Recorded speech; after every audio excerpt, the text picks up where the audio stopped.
arm. The thing for Isaiah has always been to get him enough action so that he can get confident in himself, seeing different looks and checking down, not just going to the primary guy. And really, that's the problem any backup quarterback faces in this game today. Oh, you got to get a lot of looks at a lot of different looks. And seeing it at full speed, at game speed. You know, you can throw that at him in practice all you want, but until he gets enough experience in a game where those checks and those people or blitzes are coming at him, it's a whole different animal when you have to look at a different receiver or you have to check into a different blocking.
The extra point goes through off the foot of Mike Music, who's in kicking tonight. They've made a change at that position. So Grand Valley falls behind the Lake Erie Storm 7-0 tonight on Xfinity in the Grand Valley Sports.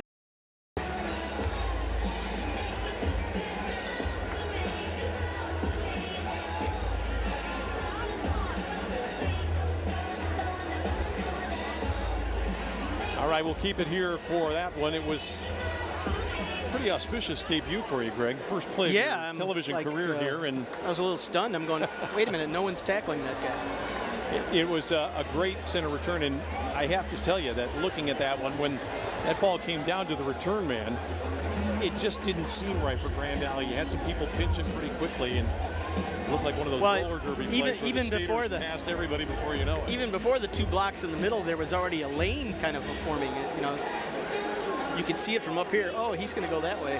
That was trouble right away. Well, it's not very often in football that you see back-to-back kickoffs to start a game. 15 seconds that one took, and now Grand Valley will try to turn the tables. They'll send Kirk Spencer back with Jamie Potts. Jamie Potts is not a guy that I would expect ever to see run one back, but Kirk Spencer does have that kind of speed for Grand Valley. And as Music puts it on the tee at the 35-yard line, Grand Valley will try to shake the cobwebs out, almost like a prize fighter, Greg. Yeah. Got staggered with the first pop of the game. Yeah, it's actually important if you're going to, special teams has to wake up and make a play because you just had one made against you. So it's important to get a decent return. This is going to come to Spencer at about the 3-yard line. Looks like he's got a little alley, but he cut it back to the right, and that was probably the end of that play out to the 28-yard line. Looked like he had something going. Spencer does run left a lot, so it's not surprising Grand Valley had a left return set up. But it will be Isaiah Grimes and company stepping out for the Lakers here as we get started here in this one. We'll keep an eye on people like Ratte and Robinson. We'll find out who the offensive featured back to start will be, and it looks to me like it's going to be Kirk Spencer here. 17, Isaiah Grimes. Grimes starts out for the second straight week. Spencer's in there. Grand Valley's got 3 wide.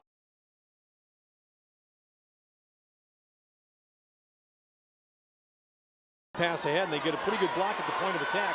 Spencer's got yardage across midfield all the way to the 45-yard line. And when you talk about Lake Erie,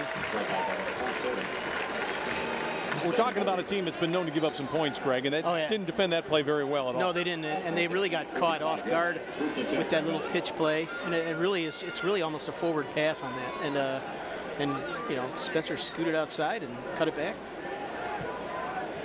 Now Grand Valley immediately into Lake Erie territory. Grand Valley has scored 118 points in 2 games against this team. Here's Michael Rattay, who's been an absolute mystery so far, coming back from knee surgery, averaging only a little over 2 yards a carry. He's got about 3.5, maybe 4 on that play.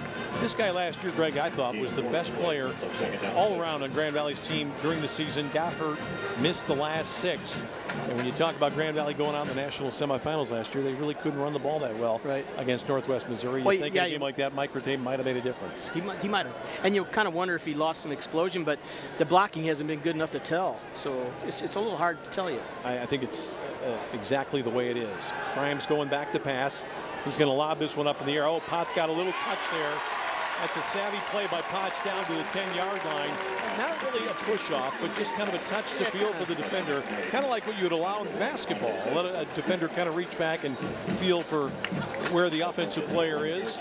And it's a back shoulder throw. Yeah, they're not going to call that unless it looks like he shoved the guy off balance and got a real advantage. And that was just more of a get position and make your play.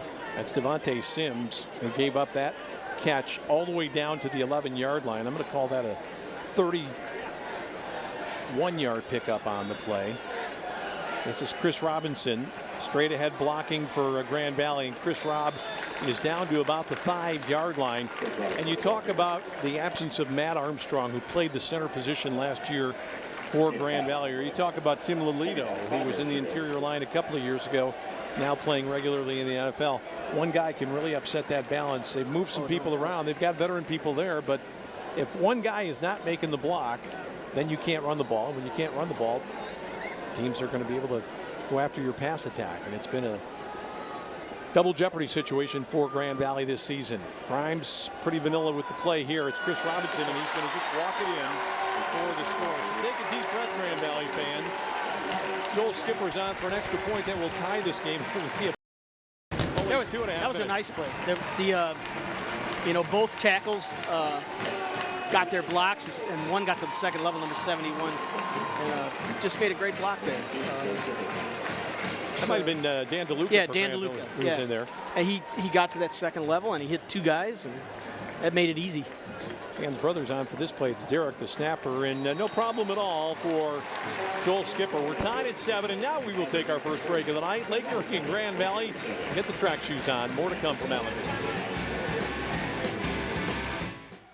For about the past 7 months, Ellie's been running really high fevers, anywhere from 101 to 105. I really appreciated that when Ellie was going through a lot of her health problems, that Dr. Duttler called me personally. I think it's important for parents to know that we really care about these kids just as we would care for our own children. Access to health is really an important part of being a medical home in primary care.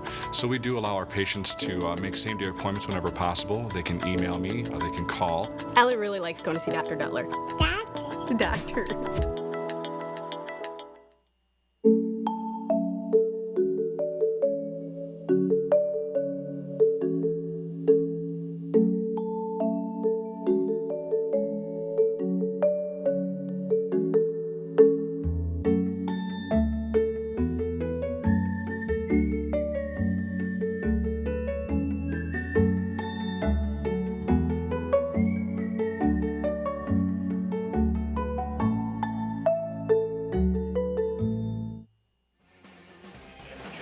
Well, it's kind of interesting. DeMarco Rojas is back there now with Tony Andrews. I think Marco Iadarosa is feeling right now once bitten, twice shy. I don't think he's going to pound it out there to 37 this time. And I suspect that we will see Grand Valley, the other 10 players, stay in their lanes a little bit better and not over pursue as they may have done on that opening kickoff to start the ball game. Yeah, it was not a. It's an easy correction. You know, I think the coaches on the sideline could see who the 2 guys were with that alley opening. Well, I spoke too soon. This is going to come to Evans. He's at about the 12, and this time they're going to get a hand on him pretty early, down at about the 28-yard line. sometimes it's not a bad idea if you can't kick it through the end zone to kick it a little bit shorter, and that seems to throw everybody off. But we're going to talk right now. It does change the timing. It makes you jump. You know, you have to time it out. You have to go get your block, and it's a different thing. Mitchell Hokevar is the quarterback for Lake Erie, and Anthony Billall is the running back we're going to keep an eye on. Shane Van Fletteren's in there. Yeah, as a wide receiver, we'll keep an eye on him as well.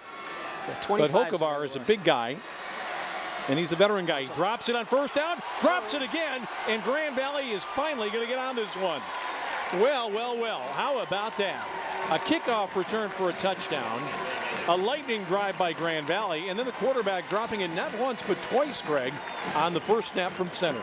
Yeah, and it was just a great scramble. The defense was ready. They pounced on him, and you know, they didn't give him a chance to recover it. They went after him. Great hit by. It's Dunning got in there and got him. Dunning got him, and then. I think it's Matt Mosley that eventually ends up on the ball for the Lakers, the defensive end. But that's really on the quarterback, Hokevar. You could see that head spinning to the left. He didn't look that one all the way into his hands, and that's a monumental mistake for Lake Erie here as Grand Valley takes over a very short field. Lakers almost in the red zone here, and it's Rattay in an I formation here. Different kind of a look. And Mike Rattay hits the hole a little better this time, and he's going to hit the end zone as well. Michael Rattay. That's the Michael we've been looking for there. He bounced and he made a play. Are you kidding me? We have not played 3 minutes in this game, Greg, and we have 3 touchdowns. I know, it might be a track meet. You might be right about that. Mike Rattay goes in. I'm going to call it 22 yards. It was a different kind of look for Grand Valley with the I formation. Now, he's a small guy. He gets caught up in the mix right here, but he stays on balance, and everybody overcommitted to the inside. You see the defender there, Tanner Wells, the linebacker. He can't do anything about it. And the man from Illinois, Mike Rattay, as Grand Valley puts their second touchdown on the board, not quite 3 minutes in. And for all of us that thought that first play touchdown on the kick return might have been a bad open, well, not so much. Yeah, they've recovered. Laboon did a great job there of Eric Laboon, the left tackle, kept his block. And so once the bounce out happened, you know, there's a wide open lane there because the tackle had sealed down and, you know, doing what he's supposed to do. And some guys will think, oh, the play's already over, but, he continued through the play. And then once Rattay gets outside, we saw the speed that he has, and you know, we finally got to see him make a play. That's great. It's going to lift him and give him confidence, and obviously this offense needs some confidence. I think that's the 3rd touchdown of the year for Mike, but really that's about a 1/3 of his rushing total this season on that run. Came into the game with very puny stats compared to what he did last year. Played in, I think, 9 games last year and had over 1,000 yards rushing. They had a fabulous per carry average. Only 70 yards up until that carry for Mike Rattay. This is Evans again. He's not going the distance this time. He's not getting to the 20 either.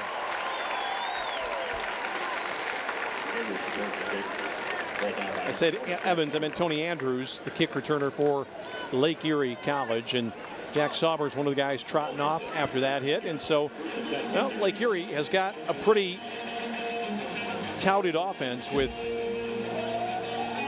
This is a really nice hit. You see it on there. Sauber just lines him up, squares up his shoulders, and goes right through him, just runs through him. Textbook tackle there. So Mitchell Hokevar, who was responsible really on his own for that first fumble, has it again. He's going to hand it off this time, and this is going nowhere. Grand Valley getting a big push from Matt Judon, who's a great story, returning from a serious injury, actually injured 2 years in a row, but playing well tonight, and he stops the running back, Anthony Billall, for a very short carry on first down. 4 wide now here for Lake Erie. 2nd and long. Grand Valley trying to press on the corner. And looking over at this side, Devontae Jones. Now Billall talking to his quarterback, who appears to have changed something at the line to try to throw it out in the flat. It's a good call. and it's going to be a nice pickup up over the 21-yard line. The catch for Lake Erie made out there by Aaron Lindgren, one of two twin brothers on this side.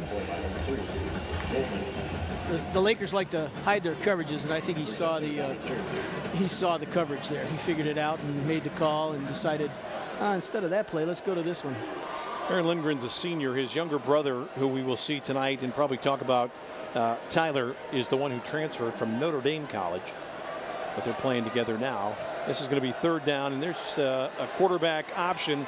Grand Valley over pursued and gives up the first down as the quarterback runs the same kind of play that Grand Valley saw a lot last week. The choice option here, and they did not defend it very well again. And there you see Brad Horling, one of the guys that got turned.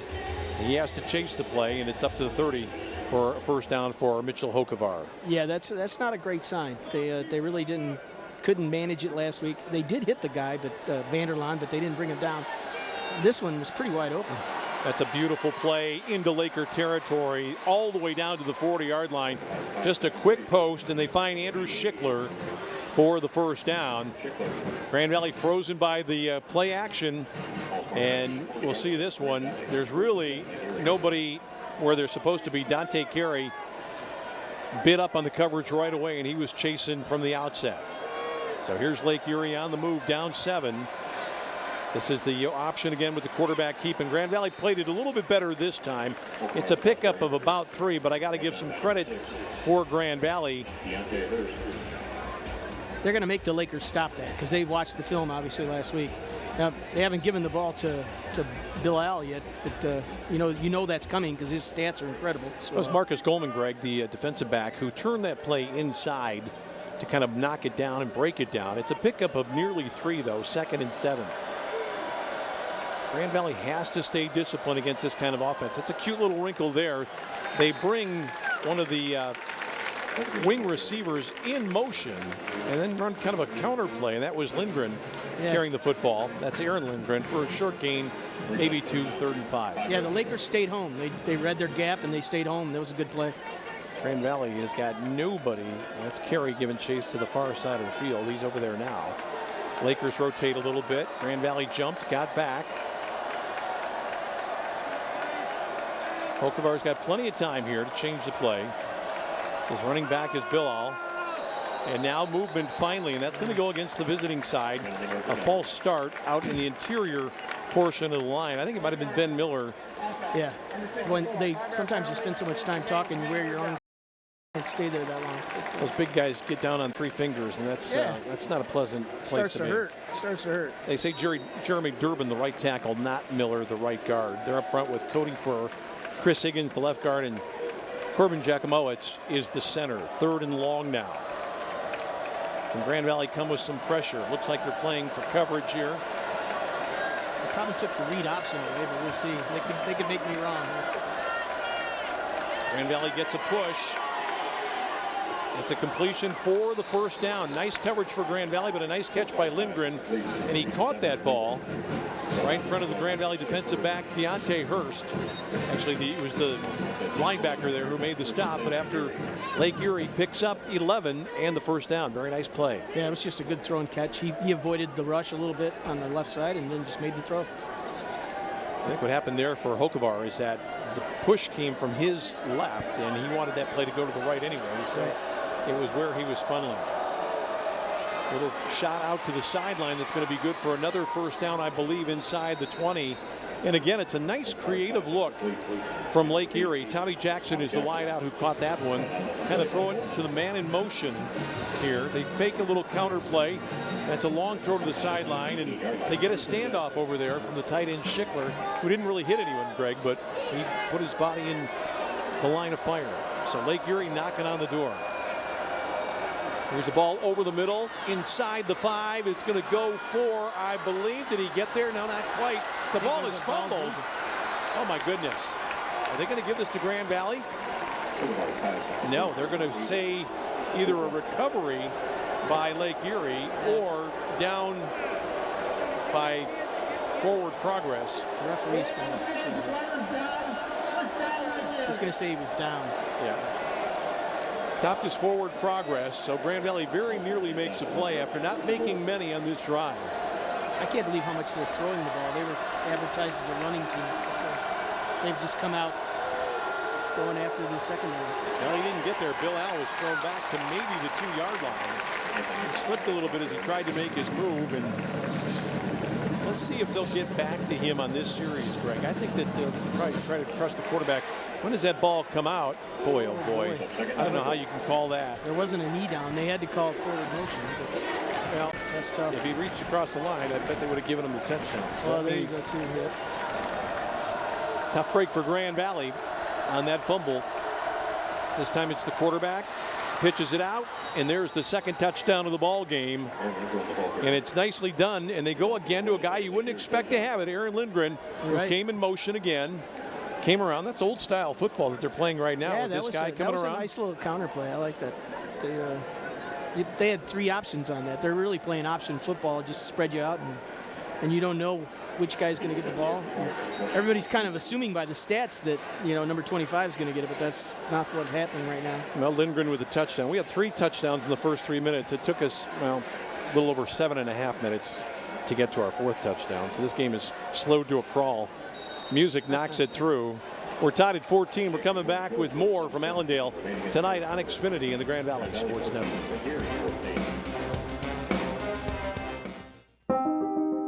I was only 18 when I was diagnosed with cancer.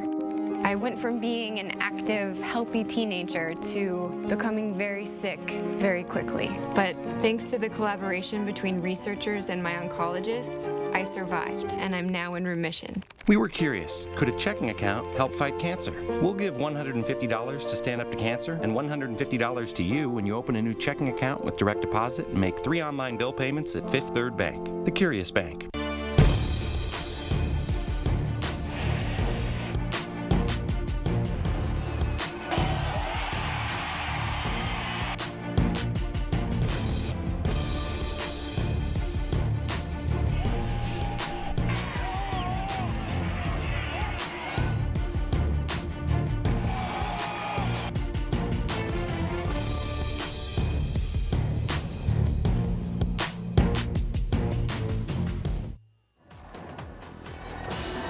Trying to figure out who you would say has had the edge in this game so far. Maybe the slightest of edges to Grand Valley, Greg. They've had it twice and they've scored twice. Yeah, Lake Erie's had it 3 times. They dropped it once. Who knows what they would have done on that drive? Yeah, if it's just going to be a barn burner track meet, then I would say Grand Valley's done it a little bit easier so far. But somebody's got to step up and stop somebody. To change the game, or it's, I suppose it could go on like this, but we'll be tired by the end. It'll be 1 o'clock too. It's a beautiful night here in West Michigan. Another fabulous crowd on hand for this one. I was wondering a little bit about the attendance, given the fact Grand Valley's fallen on some hard times of late, but the Lakers here this evening trying to get on the winning side of the ledger. This is Spencer. Let's see if he carries it left. He has got a huge hole. Oh, and it was a shoe-top tackle at the 25-yard line. The guy that got him for, I think it was Thomas Corbett, the guy that made the tackle there. But here we go on the game summary here. We saw the touchdown by Robinson, then Rattay, and then the most recent score after the opening score in that segment and that sequence, which came on the kickoff return for a touchdown on the first play of the night by Tony Andrews. So Grand Valley at the 30-yard line. If Kirk Spencer had a little better peripheral vision, Greg, he might have jumped up a little bit and eluded that tackle, and he had gobs of space down the middle of the field. Yeah, it looked like the only guy that could get him got him. Grand Valley doesn't have this play blocked up that well, and it's all Spencer up to the 42-yard line. Nice little hesitation. They tried this play before with similar results, but this time Lake Erie was in a much better position to stop it and just failed to do so. So Kirk Spencer getting a lot of the work early on. And Brandon Bean was the one guy who held his block out there. That gave Spencer a chance at least. There wasn't much other blocking going on. It was Spencer pretty much. Well, they're playing tight on these 2 corners right now. I formation. This is going to be Spencer again. They looked in on the play. And really, Spencer still got 3, maybe almost 4 yards, really. Yeah, Got just up over the 45-yard line, and they had that play completely defended and still didn't make the tackle. No, he's rotating his shoulders. He's keeping his feet moving. You know, he's playing football, and they're not secure in the tackle. You got to wrap him up. He's a shifty guy, and he's fast. He's quick, and he's big and strong. He's got all the attributes. You got to make a real tackle on that guy.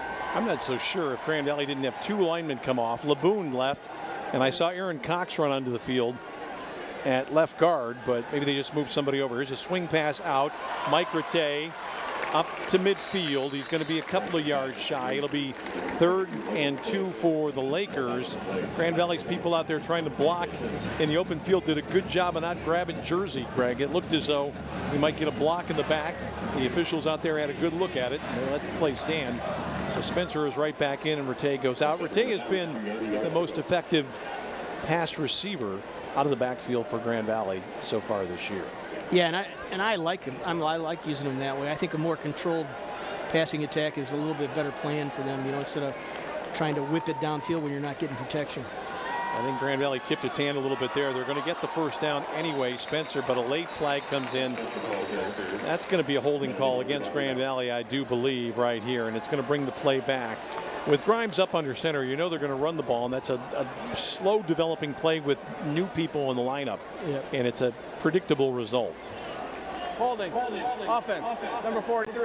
10-yard penalty. Yeah, when you're having to, they got LeBoon down there leaning against the table, so they're having to make switches on the offensive line, and somebody, look, from what I could tell on film. Well, there it is right there. It's a good call on Brian Moran. He reached out with the right arm. The referee looked right at it. Senseless, really. The play was by him. It was right in front of him, though. Yeah. Right in front of the official, anyway. It's just a lack of discipline right there because you see somebody coming and you have an instinct to protect your teammate, but a bad penalty for Grand Valley right there. Moving the ball back to the 40. It's going to be 3rd and 12 now, and they haven't been able to really get anybody way down the field or behind the Lake Erie defense. Grimes thinking about running. Got to wait for it. Now he waited a little bit too long. Got about to the 48-yard line. Grand Valley's going to kick it on 4th down, I'm pretty sure, as Chris Picano will come out for the first time. Yeah, he really didn't have anybody open there. It was good coverage. And, he could have thrown it up to Potts, but maybe it was wise not to. It worked the first time because had one-on-one coverage, but there was a guy over the top and a guy with Potts. So I don't think it would have worked this time. It was probably a smart play. Go ahead and run it. You can punt once in a while. It's not that kind of game right now, but sometimes you just have to punt and try to play defense. Shane Van Fletteren is back at about the 13-yard line. This is an easy ball, I think, for Picano to get to the end zone or close to it. This one's going to sail all the way into the end zone unless it bounces nicely. It does not. It's a touchback and will come out. And Lake Erie will have a chance to move on top again. 14-14 here in the first period tonight on Xfinity in the Grand Valley Sports Network.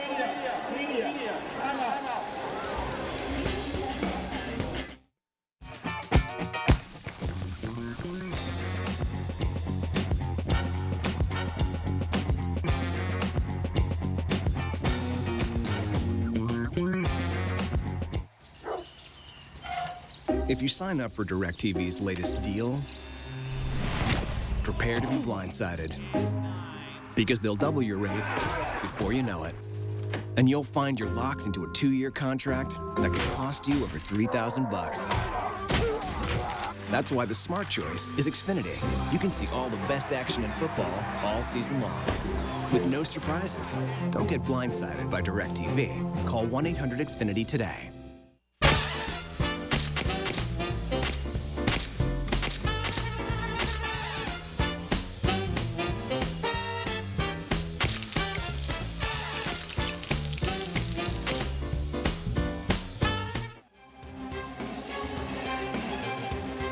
Nice night to be out on the grass, just sitting back and enjoying it. I see a lot of folks out there in shorts, a lot of people out there in shirt sleeves. Oh yeah, we're for this late in the, not. I guess it's still sort of early, but 4 weeks in, and you get to sit on the grass and wear shorts. That's kind of nice. We are definitely into autumn, so says the calendar, but it's great football weather here tonight. Very, very pleasant for everybody. I would say it's probably temperatures dip now just slightly under 70, but nice night to be watching outside.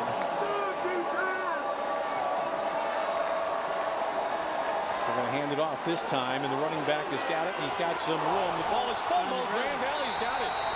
Grand Valley picked it up, and it was Devontae Jones, and there's no question about that one coming this way to the Lakers. That was good hustle. Or is there a question? No. There shouldn't be. The ball was out. Yeah, there's inbounds. They're just looking to see whether or not he's got it before he's out. He does, and he does. Grand Valley gets it back very rapidly. Right in front of the Grand Valley coaches too, so there would have been some screaming going on there if they didn't get that one. That was all right there for everyone to see. We've seen stranger things, and that again, it was a well-designed play for Lake Erie College. They had yardage out there. It was going to be something close to a first down, and they just put it on the deck again. Well, and in this game, the way it's going so far, a stop is big. Get a stop any way you can. Get that fumble. Change the field position. Get a score. Get up. Getting the lead. That's big. And Lake Erie has only stopped itself. That's the problem the Lakers face right now. Rattay trying to find some space. There's just nothing there.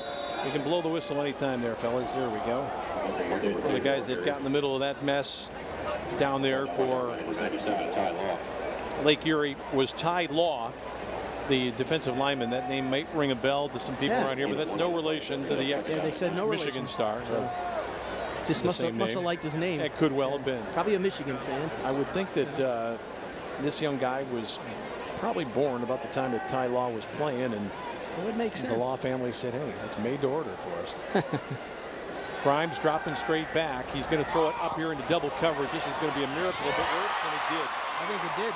It's a touchdown, and it's Jamie Potts again. He wrestled it away. Right into double coverage. And two guys. And the toughest guy in the block just won that battle. Yeah, and that's all that is. That's throw it up and let Jamie try to make a play. That hasn't worked too much yet this season, but it's really nice to see. That's shades of the playoffs last year when. Now we see the two defensive backs, Adam Milai and also Stacy Woodford over there, but Jamie Potts is just a big, strong, tough guy. And now, for the third time tonight, Skipper knocks it through to give Grand Valley its second lead at 21-14. Greg, as we look at that play, I think one thing that happened there is that Isaiah Grimes, at least at the start of the play, was looking down the middle before he lobbed that one. He held the safety for just a tick. Right. Now we saw the safety come over and almost get back into the play. He eventually read it very well, but he was just a half second behind, and that ball got over the top to him. And when you talk about Jamie Potts going up against a smaller opponent, that's almost always going to end badly for the other guy. Oh yeah, and it really helps not to have to battle two guys. You can box one out with your body, but that it's like a rebound in basketball. If a guy comes from the weak side and steals the ball, you're in trouble, and that could happen. But Isaiah, I think, did hold the safety's eyes for at least a second, and that's all it takes. You can sneak the ball in there. We look at him, his head's looking right, and then he comes back to Potts. The safety's over there. It looks like a good double team, but the real problem for Lake Erie is that was a perfect throw, actually. It was on his inside shoulder, and it was high enough. The guy who had the best chance to catch that was Jamie, and it was a nice throw. That was Adam Meal down there. I mispronounced his name the first time I said it. But here's a bullet right to the end zone, and you better think twice about that one. That was a smart play made by the return tandem down there. I think the guy that caught it was the guy that ran for the touchdown, Tony Andrews, and his partner in crime back there said, let's live to fight another day. Here's that last drive. It's the fumble on first down that really sets it up. The fumble by Bilal, and then really not much to it. A lob up on top. Jamie Potts is there. He got it and just shucked the defender like a peanut shell. He did. And pulled it in. And Grand Valley's on top 21-14. Well, it's nice to see Grand Valley scoring some points with such relative ease. But after last week giving up 6 touchdowns, you'd like to see him defend a little bit better. This is not an easy team to defend. No. This is a little jet sweep here, but the quarterback keeps it on that choice play. It's a really fine tackle made in the secondary for Grand Valley. The guy that came up to make the stop was Kyle Short, the defensive back, the redshirt freshman. It's a tough one for defenders right there, because you see that jet sweep man coming from a long way off. and you have a tendency to lean that way. And then the quarterback, Mitchell Hokevar, hangs onto it, and he just waits for Grand Valley to clear. Hokevar made just a great read on the linebackers. He sees them go away, and he takes off. He's doing a nice job on that read option. Oh, Grand Valley came with some heat here, but Hokevar got it off for a nice gain. Hokevar, I'm not sure if that was Matt Judon that came over the top of him. He was stung a little bit by that hit. And he took a moment getting up, but it's a completion of 8. He was talking to the official like he was, hey, help me out here. The Grand Valley pass rush that time, the pass rusher was up in the air and had nowhere to go. It wasn't a late hit, just an untimely one. Grand Valley defends well. Nice play made by Isaiah Dunning. Dunning just got rid of his blocker and made the play. Just a good penetration. It's what you're supposed to do. Hold your gap, hold your spot, and secure the guy and bring him down. You can't hit that Bilal high. Obviously, he's a little guy. You want to go ahead and get him low, get his legs away from him, because that's what he uses as his weapon. Well, I'm going to think that if Grand Valley buys the first fake here in the backfield, they're going to be in trouble. I got to believe Hokevar is going to keep it. Oh, he's going to pitch it out. Got a long way to go to get to that sideline. He is not going to get there. Grand Valley holds on 3rd down. And for the first time tonight, the Lake Erie Storm will have to punt it away. And we'll get our first look at Grand Valley's Matt Williams, who's been quite a find this year. This guy's a tall return man for Grand Valley, almost 6'3". He's got very good hands. Yeah, Deontay Hurst just made a tremendous play. He went clear across the field, made the tackle, and he was the first one to get back to this side. He's a kid that hustles and he goes all over the place. That was a really nice play by him, and really, they're going to have to pursue that read option. You have to read and you have to pursue. Well, Grand Valley had people coming right up the middle, and it's not a very good kick that goes out of bounds at about the 32-yard line. Really only about a 20, I'm going to call it a 28-yard kick. And Grand Valley will have it in a pretty good position on the field here, trying to stretch it out to a 2-touchdown lead. And as we look up, Greg, 14 minutes played, 5 touchdowns on the board. Amazing. So it's a lot of points. You think, oh, is that 1 minute left in the half? No, it's not. It's still just the first quarter. It is still the first quarter. Well, let's see. We're in for a wild ride, I think. We're on pace for 20 touchdowns here tonight. I say that every night. If the Laker defense can play a few more series the way they just played that last one, it might not go that way. But we'll see. But Lake Erie is only pretty much up until just now stopped itself, and it hasn't really been stopped. Grimes with time, going to throw it out here long. Camille Jackson is out there. Oh, he couldn't quite bring it down. What an amazing throw by Grimes. But Grand Valley's wide receiver, Camille Jackson, who is probably the fastest guy Grand Valley has. Let's see where Isaiah lets this go, right about the 24-yard line. And this one comes down at about, where is that? That's about the 15. Yeah, 15, yeah. He let that one go, and Camille Jackson just couldn't separate it. It was a good job done by the defender to get back there and get away. That was great coverage that many yards downfield, if you can stay with the guy at all. Grand Valley's going to go with Spencer. Spencer's got the first down. Oh, he was one step away. The last guy that got a piece of him was Devin Darby, the defensive back, who is a junior and one of a pretty good sized contingent of players from Michigan on this Lake Erie squad. And he only got him he grabbed his foot right there at the last second. Grand Valley is really winning the push up front. They are. Those running plays, Greg. They are. They're really, and it's the running game is so critical. That's what we thought this team would be strong at the start of the year, was running, and they just haven't done it. This really should be a team that gets 2 backs every week, close to 100 yards, and it just hasn't been the case.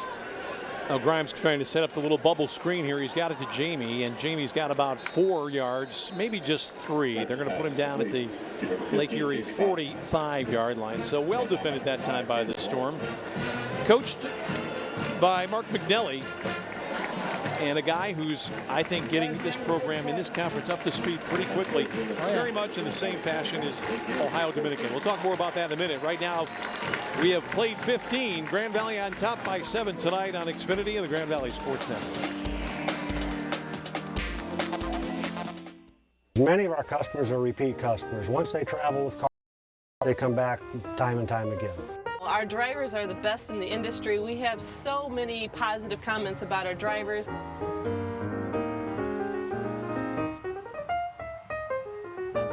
Cardinal Bus, 85 years of safe, reliable, worry-free transportation. Call us at 800-348-7487.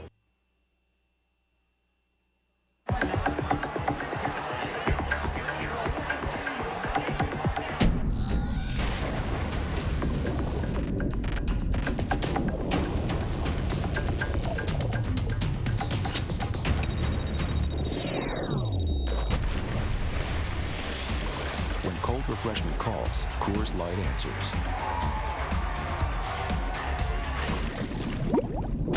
Frost brewed Coors Light, the world's most refreshing beer. I was only 18 when I was diagnosed with cancer. I went from being an active, healthy teenager to becoming very sick very quickly. But thanks to the collaboration between researchers and my oncologist, I survived, and I'm now in remission. We were curious, could a checking account help fight cancer? We'll give $150 to Stand Up to Cancer and $150 to you when you open a new checking account with direct deposit and make 3 online bill payments at Fifth Third Bank, the Curious Bank. We are looking to the east from our position, but if you're looking in the other direction out toward Lake Michigan, boy, that's what you pay money for, to live on the lakeshore. Beautiful, beautiful night.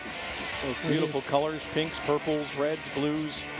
Got pretty much the whole spectrum in there tonight. It's a great place to be here on the campus of Grand Valley State University. Over 25,000 students now call Grand Valley home. And a bunch of them are here tonight. I think so. And they're sticking around, too, because they're enjoying the excitement. Here's Kirk Spencer running for another first down. And some pretty good blocking done at the end of that play by Matt Williams, the wide receiver who was in there. And he rode somebody right into the turf over on the Grand Valley sideline. Nice push by the Lakers. And Spencer showing some pretty good toughness. We think of him as being kind of the scat back type, but he's broken some tackles, and he's had some yardage after the initial contact here tonight, Greg. Yeah, he goes north-south pretty good. I like the way he turns it up. He doesn't dance too much. Grimes kind of in the pistol here. He's got plenty of time to throw. Steps up. Nice little lob. Smart play there by Isaiah Grimes.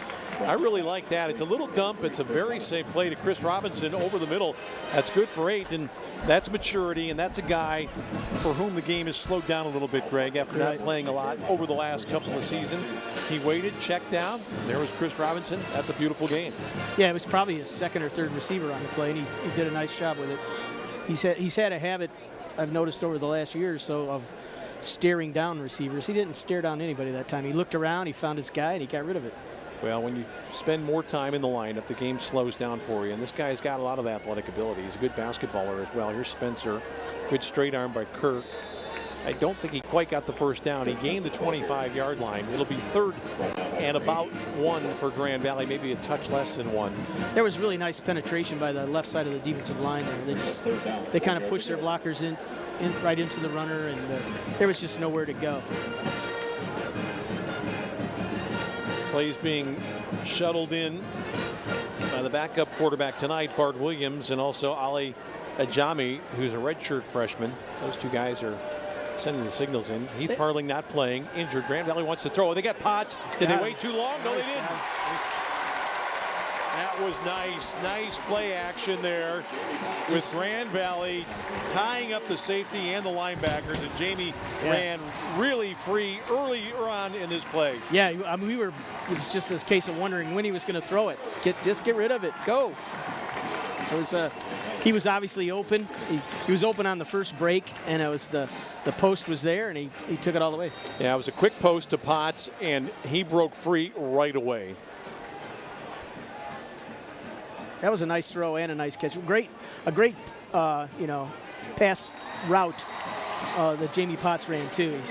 He stuck to his route. He was right there in the center of the field, and that's really an easy throw if you're open. I mean, especially for a tall guy like Isaiah, he has time to look, make sure the safety's not there, and throw it away.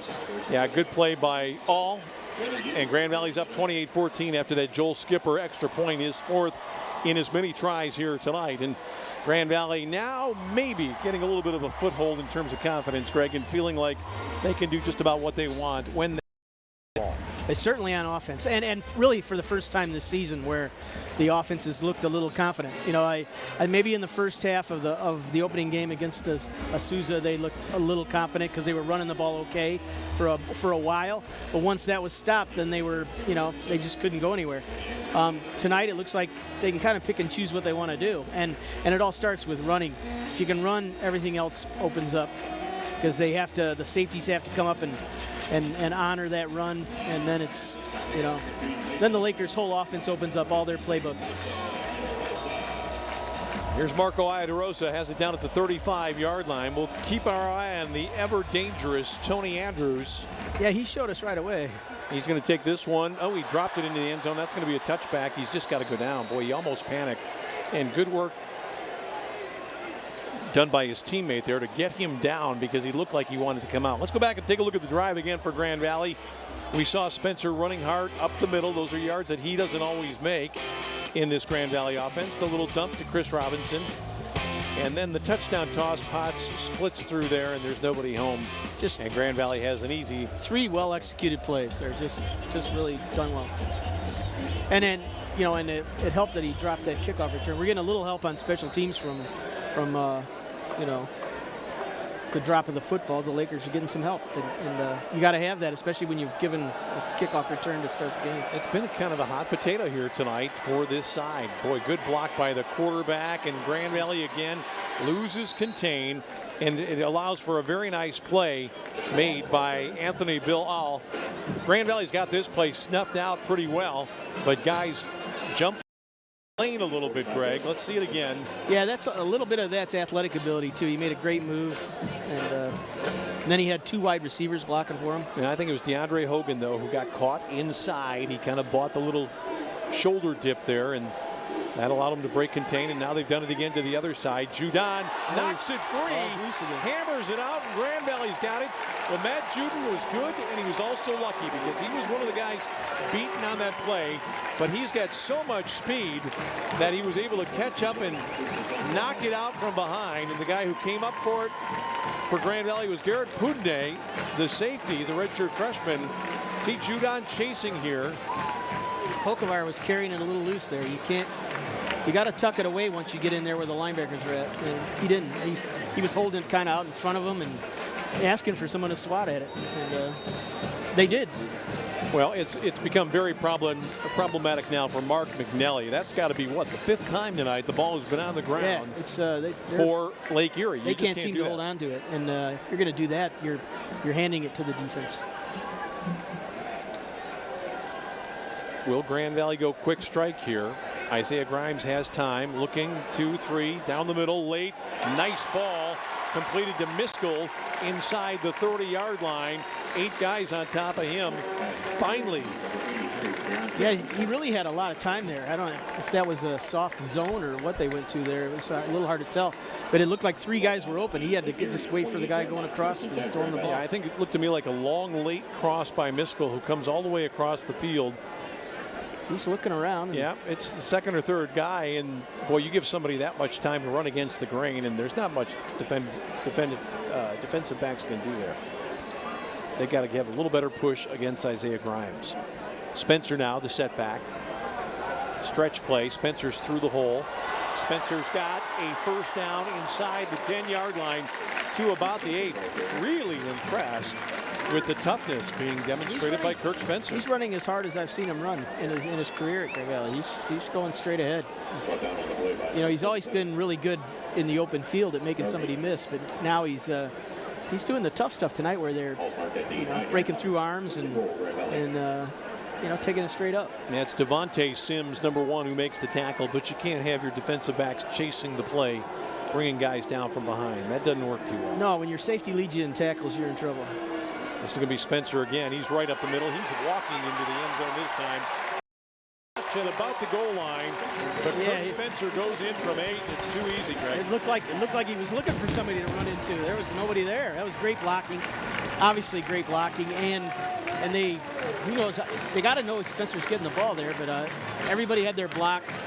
Good push downfield.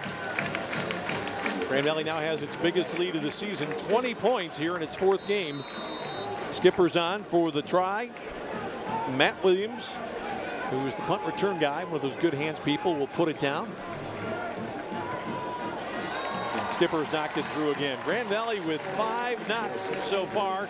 It's 35-14 tonight on Xfinity and the Grand Valley Sports Network.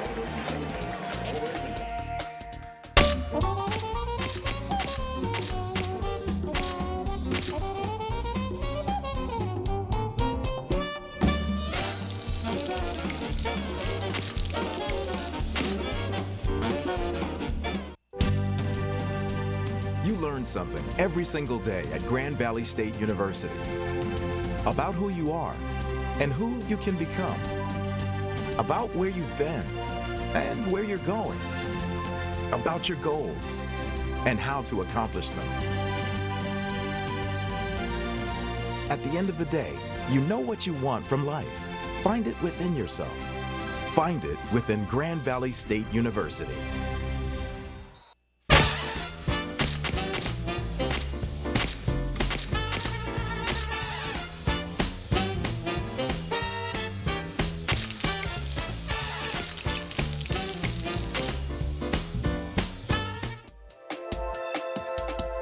Yeah, that's a nice one tonight. That's the moon. Nice shot there. That's right over my house on Hudson. Boy, that's a pretty shot right there. That is. Nice work by the guys. Like for seeing that one. Nice night for a picnic. You know, sit up there. It really is. And hang out. You could go out to Lake Michigan in June or July and not have a night as nice as this one. Pleasant, no breeze whatsoever. And just a very unseasonably pleasant evening for late September as Grand Valley has stretched it out to a 35-14 lead. But don't get overconfident because Tony Andrews is still in the ball game. Yeah, and we saw how easy that was the first time around. On the other hand, Greg, you eliminate that first play. Grand Valley is really putting on quite a clinic here tonight. 35-7 since that time. You have a point. You do. The defense has actually risen up and played some defense. So. He's going to have to return this one. Took it at the goal line, goes right up the middle. But Grand Valley defended it pretty well. And I got to give credit to Camille Jackson, who was one of the guys there. He stayed right in his position. That ball comes out from Andrews to about the 28-yard line. You can certainly live with that if you're Grand Valley. Oh, yeah. And, but a nice non-overcommit, if you let me coin the phrase, for Camille Jackson, who brought down Andrews right at the 29-yard line. Yeah, he kept his lane, he kept his position and made the hit. It takes discipline on that kick coverage. You know, you really have to stay disciplined. You can't get carried away. You know, you can't block yourself, and they didn't do that. Laker for life. All right, yeah. That's what they say. Nice hat choice, too, like hat of the night. So. Oh, that is another ball that's not going to go as a drop, but you might as well call it a drop because it's a perfect throw. Perfect throw. Yeah, that I tell you, the Storm is having trouble holding onto the ball, period, you know. Yeah, that's Van Fletteren, a guy that you'd expect to catch that one 19 times out of 20, but he dropped that one. Would have been a first down up near the 40-yard line. And Mitchell Hokovar will have to dial something up this time. He's looking to go, and he's going to be brought down from behind. Big hit from the weak side, and it's Big Frank Guenzi. Frank just busted through, and the play lasted just long enough for him to get there. Nice work done by Frank. Loss on the play from the 29 back to about the 23-yard line. So 3rd and 16. He broke Look at him go through that double team. Broke through a double team there. I mean, one was probably a chip block, but he still took on 2 guys and got through. He's not a guy you'd look to get a lot of sacks. He's the anchor of the line. Here's a ball over the middle. It's going to be caught for a gain to the 35. Really nice defensive work. I think that's Jack Sauber out there. The pass was caught by Tommy Jackson at the 35. It'll be the second punt of the night coming up. Yeah, they can let him have that underneath stuff all night long here. This, you know, as long as you can get off the field on 3rd down. It's going to be David Gojalid who's going to kick it away here on 4th down. Grand Valley looking a little bit suspicious. Yeah, they have everybody loaded up there. We'll see if they retreat or come after him. Grand Valley went for it the last time. Maybe they saw something in the film session. It's a good snap, not much push for the Lakers, and not a very good kick. Williams coming up, and he will catch this one right at the 29-yard line. This guy's very good on the catch, and that's the first order of business on a punt. We talked about the ball being dropped a lot tonight here, especially for Lake Erie, and let's take a look. This is the first offensive play of the game. Quarterback dropped it, Boenzi hit him, and then he dropped it again. And that led to Grand Valley's touchdown through Chris Robinson. A little bit later, we see it on the deck again. That time recovered by Grand Valley, and it comes to Jamie Potts after that turnover for a score. Hokovar stripped by Judon. Pudene with the recovery. Kirk Spencer the touchdown. And the Lakers have made him pay. Yeah, they've given it away. They're just dropping it. That's all there is to it. They're not securing the ball. You got to have ball security or you get in trouble. And you know, college football, turnovers turn into points. Well, almost any level of football, turnovers turn into points because you give them short field. It's going to be Mike Rattay. Got hit initially, and still not much of a hole there for Michael Rattay. Goes down right at the line of scrimmage. Mike is kind of wincing a little bit, saying, boy, if I could just get a slice to get through there, he'll be replaced by Spencer. I like the way, though, that Grand Valley rotates these three guys. They all bring something different to the table, and they don't wear anybody out with too many carries during the course of the ball game. No, usually there's a fresh guy, and they all do little different things, too. Spencer gets upfield in a hurry this time. Got to the 37. He's going to be about 3 shy of the first down. Third and a long 3 coming up. Grand Valley has to get past the 40 as we get down near the 9:15 mark here. It's been a wild and woolly game. Grand Valley gave up a 93-yard kickoff return to start the game. But since then, the Lakers have scored 5 of the next 6 touchdowns and lead it 35-14. Potts is the slot receiver here. This is interesting here because you would think maybe with the big quarterback, you wouldn't have him under center, but Grand Valley's going to try to run it for the yardage. They've got the first down. That's a nice, a nice little counter block, I think. They're a little trap block. A little trap play. Yep. And the offensive line's performing well. They're giving him some room. And then, you know, and Spencer's done a little bit of give Spencer some credit too. He's taking it north and south. He's not messing around. And there are some holes there. Chris Robinson checks in for Grand Valley. Potts is the wide receiver to the top of the screen.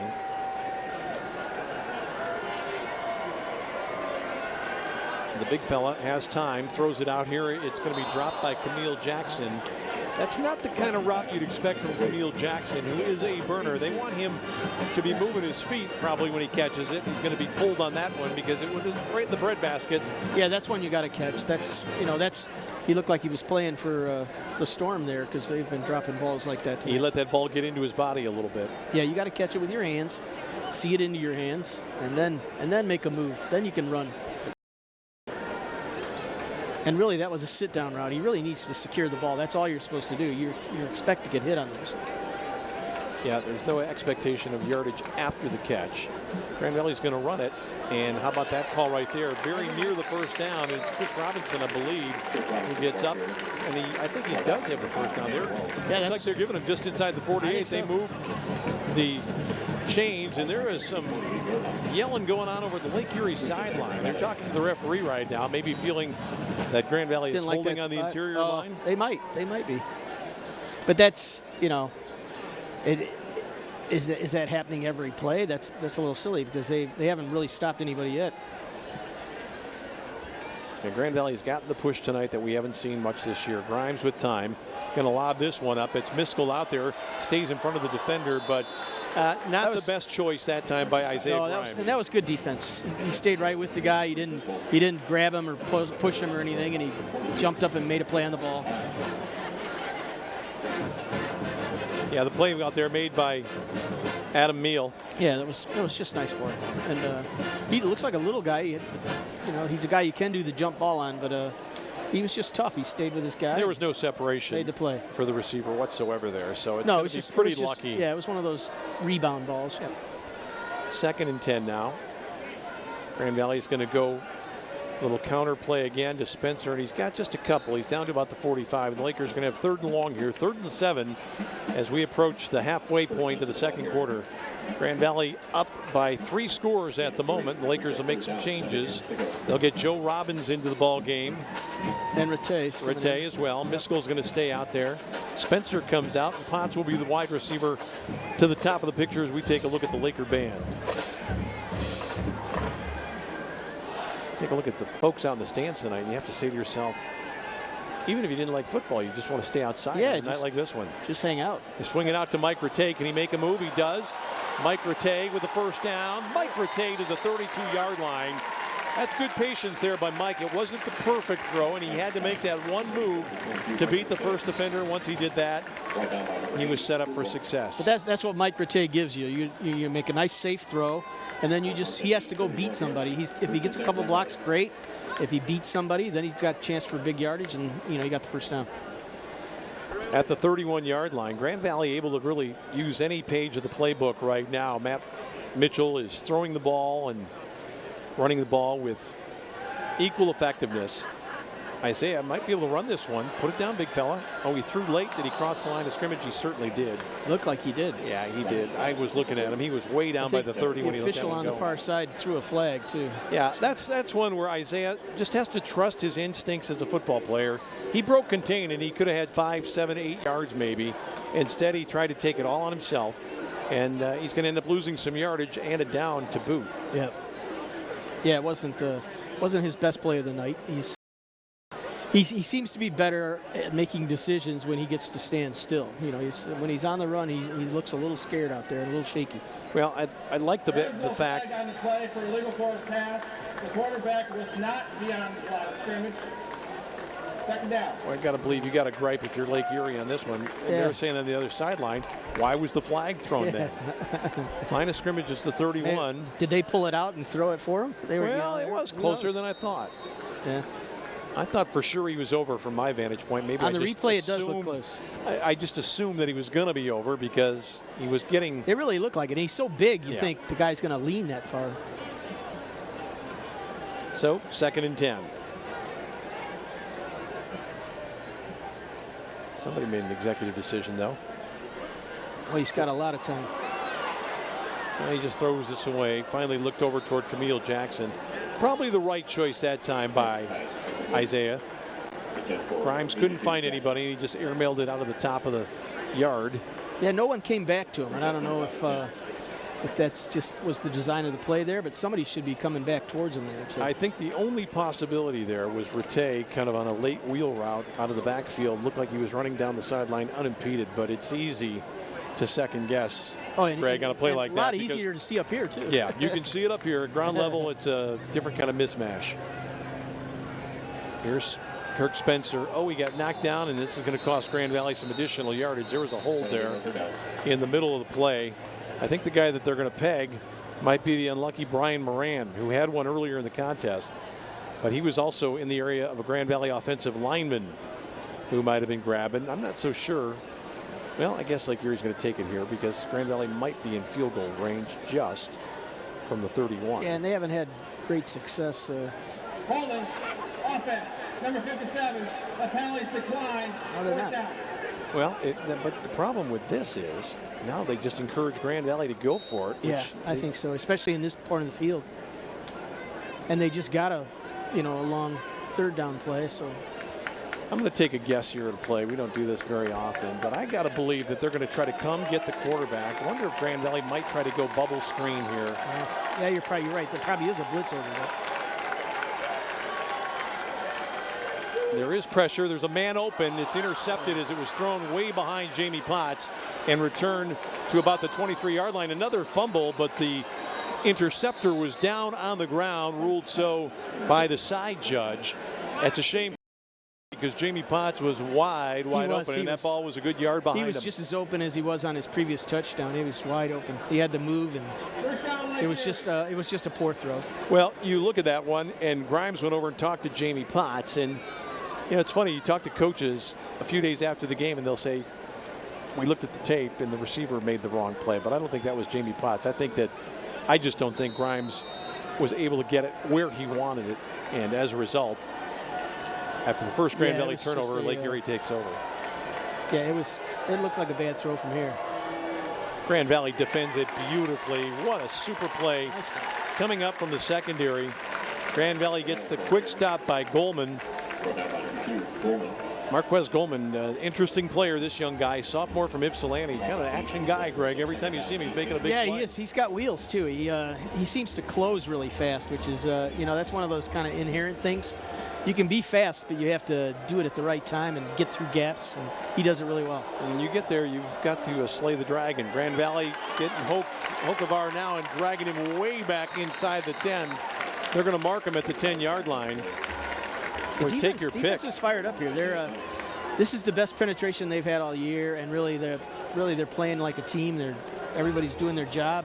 They did a little inside stunt there, and they didn't even need the stunt because there was already somebody there on top of the quarterback. Grand Valley's got to play this one smart here, not get too cute. You've got a long way to go. They have to get to the 33, 3rd and 23. Hokevar down the middle, and that ball is in a dangerous area, and that was a little bit of an alligator arm situation there for Aaron Lindgren, who he knew there were some hunters. He knew there were 4 or 5 guys around. There were black shirts around him, and he was a little concerned there. But it probably is a catch he should have made, but easy to say that when you're not out there with your 5 guys with helmets around you. That's a nice stop by Grand Valley. 2 tackles for a loss. Well-defended 3rd down play.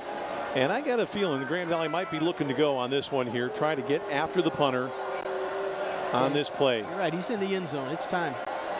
No, they don't do it, though. And Williams going to have a returnable ball, I believe. He's inside Lake Erie territory, going straight, making a nice move. He's still on his feet all the way down to the 32-yard line. Somebody lost a towel. Yeah. That wasn't a flag. It was a towel. No, it was a towel. We're going to take a break right now and come back with more. Grand Valley 35, Lake Erie College 14 tonight on Xfinity and the Grand Valley Sports Network. I was only 18 when I was diagnosed with cancer. I went from being an active, healthy teenager to becoming very sick very quickly. But thanks to the collaboration between researchers and my oncologist, I survived, and I'm now in remission. We were curious, could a checking account help fight cancer? We'll give $150 to Stand Up to Cancer and $150 to you when you open a new checking account with direct deposit and make 3 online bill payments at Fifth Third Bank, the Curious Bank.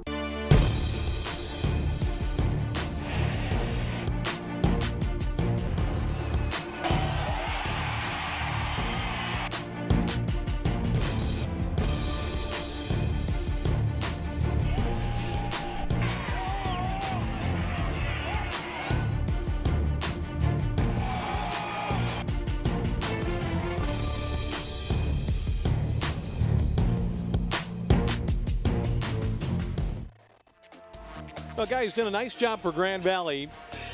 A new guy to the program, Matt Williams, a transfer from Northern Illinois.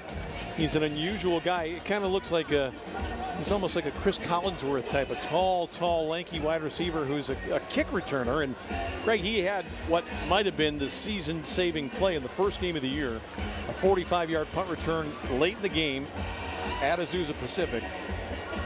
Had Joel Skipper not slipped on the attempt, it might have been a field goal that would have won the game for Grand Valley, and who knows how things might have turned out after that.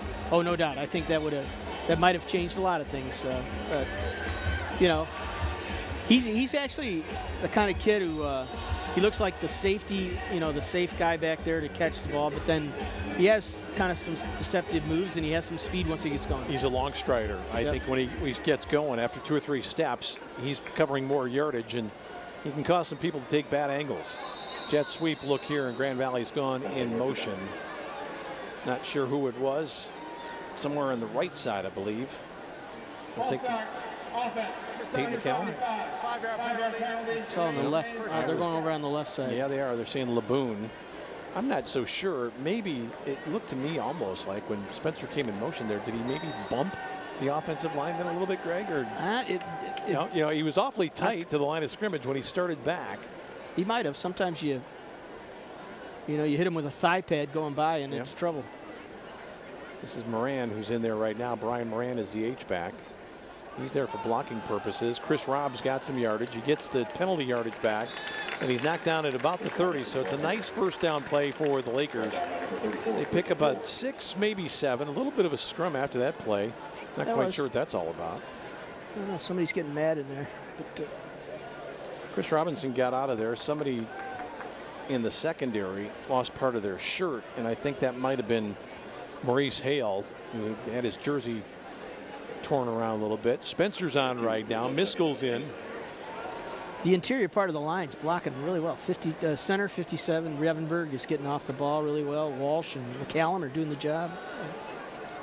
Spencer got decent yardage down near the 26-yard line. It'll be 3rd and about 3. Clock continuing to run inside of 4 minutes remaining here in the first half. Grand Valley on top by 3 scores. It's been a crazy game. Tony Andrews went 93 in the opening kickoff for Lake Erie College. Mike Music added the PAT. But then after that, Grand Valley got rushing touchdowns of 6 and 22 yards from Robinson and Rattay. After an Aaron Lindgren 1-yard run, Potts has had 2 touchdown catches of 24 and 25 yards. And then Kirk Spencer becomes the 3rd member of that running back trio to put his name in the scorebook tonight, scoring from 9 yards out. Now Grand Valley took a long time making that play happen. And it's a slow developing play, and increasingly, Greg, I see in college football that being a tough play to run, that deep handoff where they want to give it to the old I formation type tailback, the way Southern Cal used to do with John McKay. It's kind of that like that 1-count delay, but the corner was coming and saw it and sniffed it right out. You've got to block that play up so well to allow that to happen, and Grand Valley, quite frankly, just hasn't had the people to make that kind of effort here so far this year. Frankly, it's not the greatest play to have on when you don't have a receiver on that side, because that corner is free to pursue the run no matter what.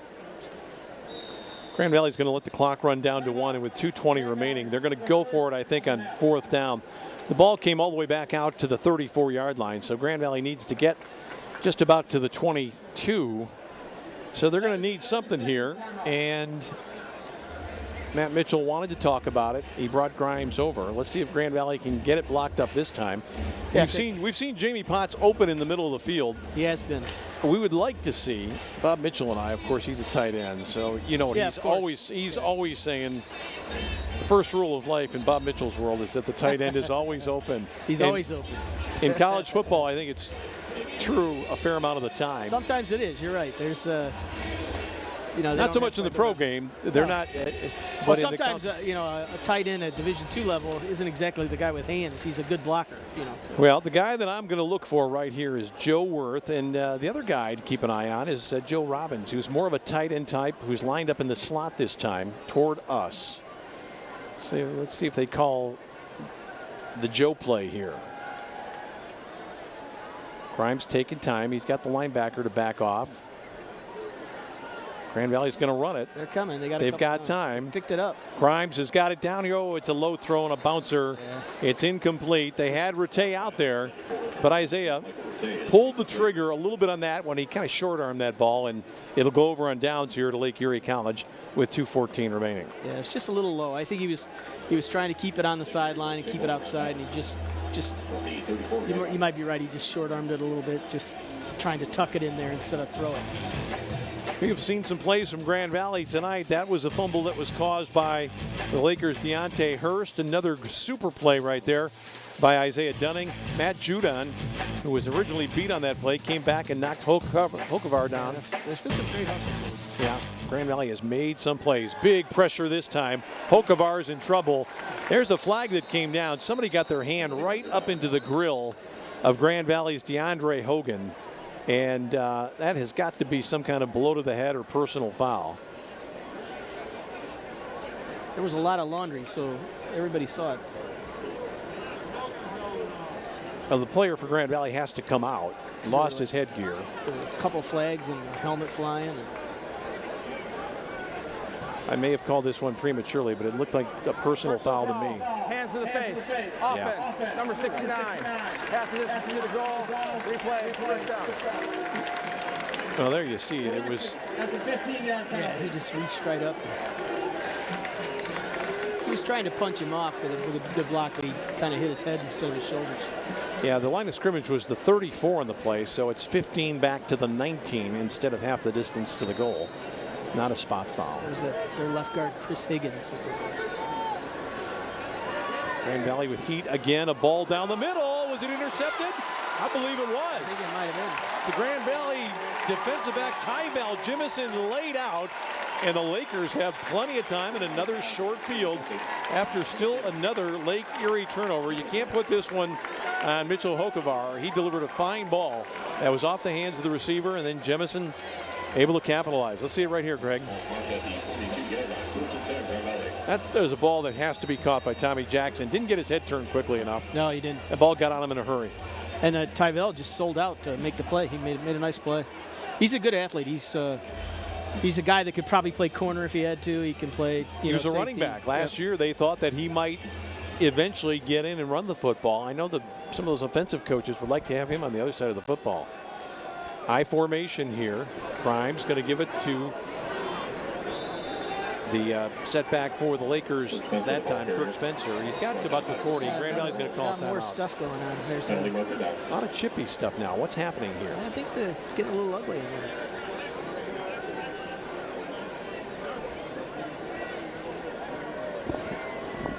They're calling it, though. I think that'll chill it really pretty quick. Jim Mullendorf just walked in. I'll tell him to grab his shirt and get out there and start officiating. He doesn't have any yellow flags. After the play, personal foul, offense, number 82, unnecessary roughness. That's a personal foul against Camille Jackson. Yeah, Jim Mullendorf, a former Big Ten official here tonight, enjoying things. Longtime supporter of Grand Valley Athletics. His lovely wife is a faculty member, and that takes the ball all the way back to the 46-yard line. We're going to, after halftime, Jim, we'll have you tell us some official stories, sideline stories, or golf stories. You got to watch. He's got both of those. Yeah. Grimes trying to make it happen here from the 46. Low snap. Got that ball off. What's going to happen here? Oh my goodness! They caught it for a first down. Is that Miskell out there? I think so. Keontre Miskell down to the 25-yard line. The Lakers will have it now, 1st and 10. Under 90 seconds remaining. They'll wind the clock and crank it right here. Spencer stays in the ball game for Grand Valley. Miskell just made a nice play. He just outfought him, got his body in the right spot, and made the play. Well, they blocked this one up fairly nicely at the point of attack, but good pursuit by Lake Erie, 23-yard line. And Matt Mitchell will take a timeout here. Timeout, Grand Valley. With 1:08 left in the half. We'll keep it right here for right now. You can see the Lakers have an advantage on some of the cornerbacks here, and they're starting to use it and play a little position. You know, they can throw the ball up when you have an advantage out there if you can get it one-on-one. I think Grand Valley's done a pretty good job of disguising when they're going to run the football here. They've had a lot of situations where you see Lake Erie back in their heels a little bit, thinking that with the big guy Grimes in there, they want to get down the field as directly as possible, but that has made it possible for Kirk Spencer to have a really fine game. He's well on his way to a 100-yard rushing game here tonight, and Grimes has thrown for 165, I believe. Well, 165 until that last pass to Keontre Miskell, so he's up near 200 yards now. Grand Valley's got Potts to the near sideline here. Empty backfield. Miskell is to the top of the screen, and Joe Robbins is the slot receiver, gaining garnering almost no attention out there right at the moment. And Kirk Spencer just kind of guessing as to where they wanted for this one. Up on top, Jamie stopped. That ball sails out of bounds harmlessly. Not on the same page there, obviously. Nope. And read two different things, apparently. Well, Potts knew he was cut off. Isaiah didn't really see it. Expected Potts to be there. It'll be 3rd down. And I suspect from this position on the field, with the ball at about the 24-yard line, Grand Valley's probably not going to just go for it on 4th down. I think they'd probably try from here with Joel Skipper. Yeah, you're probably right. I think they might try a pass. The middle, again, is probably going to be open, right? They have not covered Potts on the post all night. This is a ball that's up for grabs. Grand Valley's got a man out there, and that's broken up nicely by the defender. I'm not as big a fan as Chuck Martin used to be of that play. No, Chuck loved that play. That was Chuck's favorite play. The back shoulder thrower, the fade down there, just threw it up. Of course, sometimes it was his favorite play because he had guys like David Kirkus doing it. But, you know, if you have a great advantage out there, you can do it. But well, that was a good play by the corner. The corner fought and stayed with it. The corner was behind the play the whole way. He never had to turn. So Skipper's going to come on. This is going to be put down at the 30. 40-yard attempt. He's got enough leg from here. He hasn't really tried from much past this during his college career. Williams is the holder. It's a good snap. Joel's got a little bit on it, but he slides it to the left. Tried it a little bit too hard and missed it. Overhit that one, I think, just a touch, and Lake Erie gets it back for the final 52 seconds. So this is the half that truly will not die.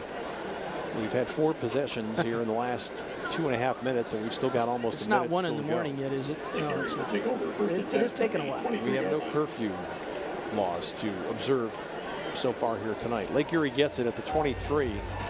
I think Mitchell Hokevar would like to run something kind of simple here, get to the house and talk about it with his team. Yeah, I don't think they want to take the chance on dropping the ball again. They've done that plenty of times. I think we have 4 turnovers already, interception and 3 fumbles. They put their quarterback in peril here.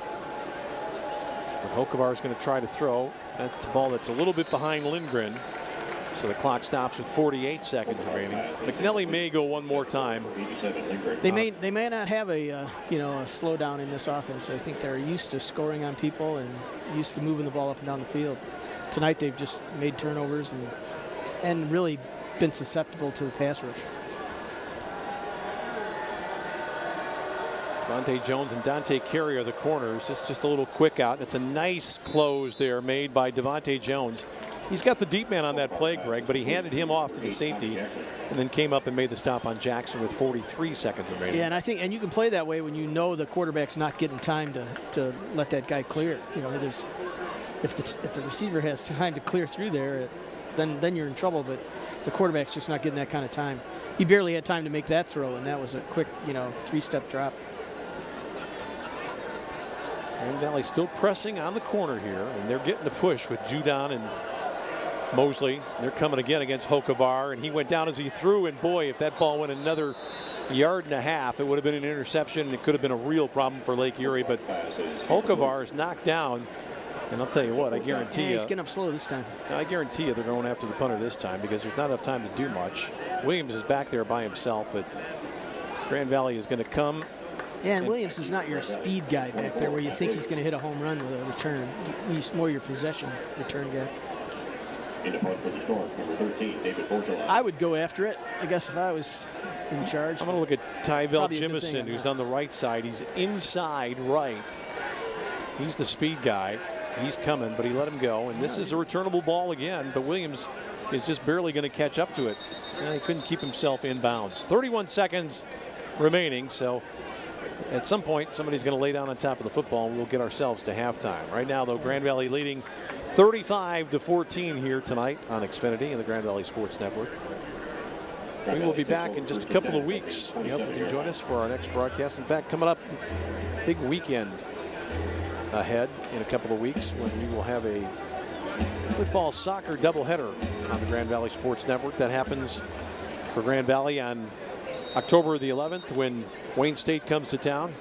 And then we'll see Jeff Hostler's women's team play the very next afternoon. We're looking forward to that. The defending national champions in women's soccer. Finally, we are headed to the clubhouse. We took a lead finally. 35-14 our score. Grand Valley on top by 21 at the intermission. And we're going to come back and talk some more about this one tonight here on Xfinity and the Grand Valley Sports Network.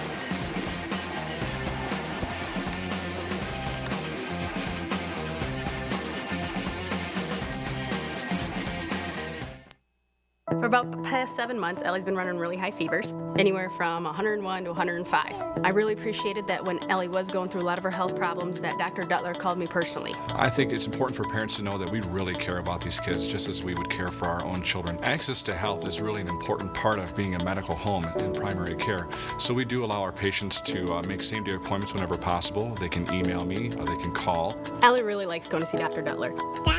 The doctor.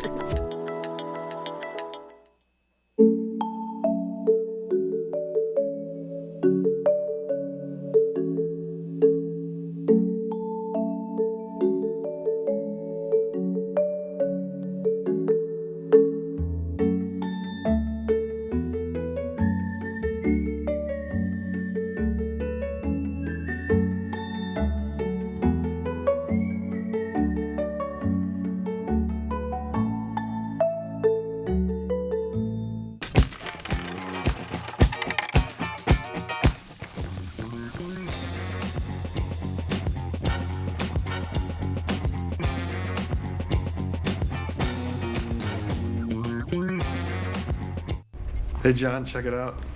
Whoa. Yeah, I was testing to see if we really can turn any device in your house into a TV, and the tablet worked just fine, but I wanted to see if the phone would work as well. So I shrunk Sharon. Every channel's live just like on TV, but it's my phone. It's genius. Shh. I'm watching TV. Tiny Sharon's mean. I'm right here.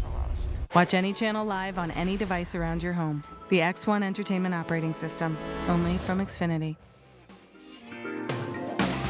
The intermission here at Lover Stadium in Allendale, Michigan. I'm Tom Cleary with you tonight on the Grand Valley Sports Network, joined by Tim Selgo, the athletic director here at Grand Valley. You know, a lot of people have talked about what's been happening in football this year, Tim, at Grand Valley. It's not been the greatest start, but certainly the saddest thing that's happened in Grand Valley this calendar year has been the loss of the great Grand Valley player, Jamie Hosford, who was honored here today and tonight.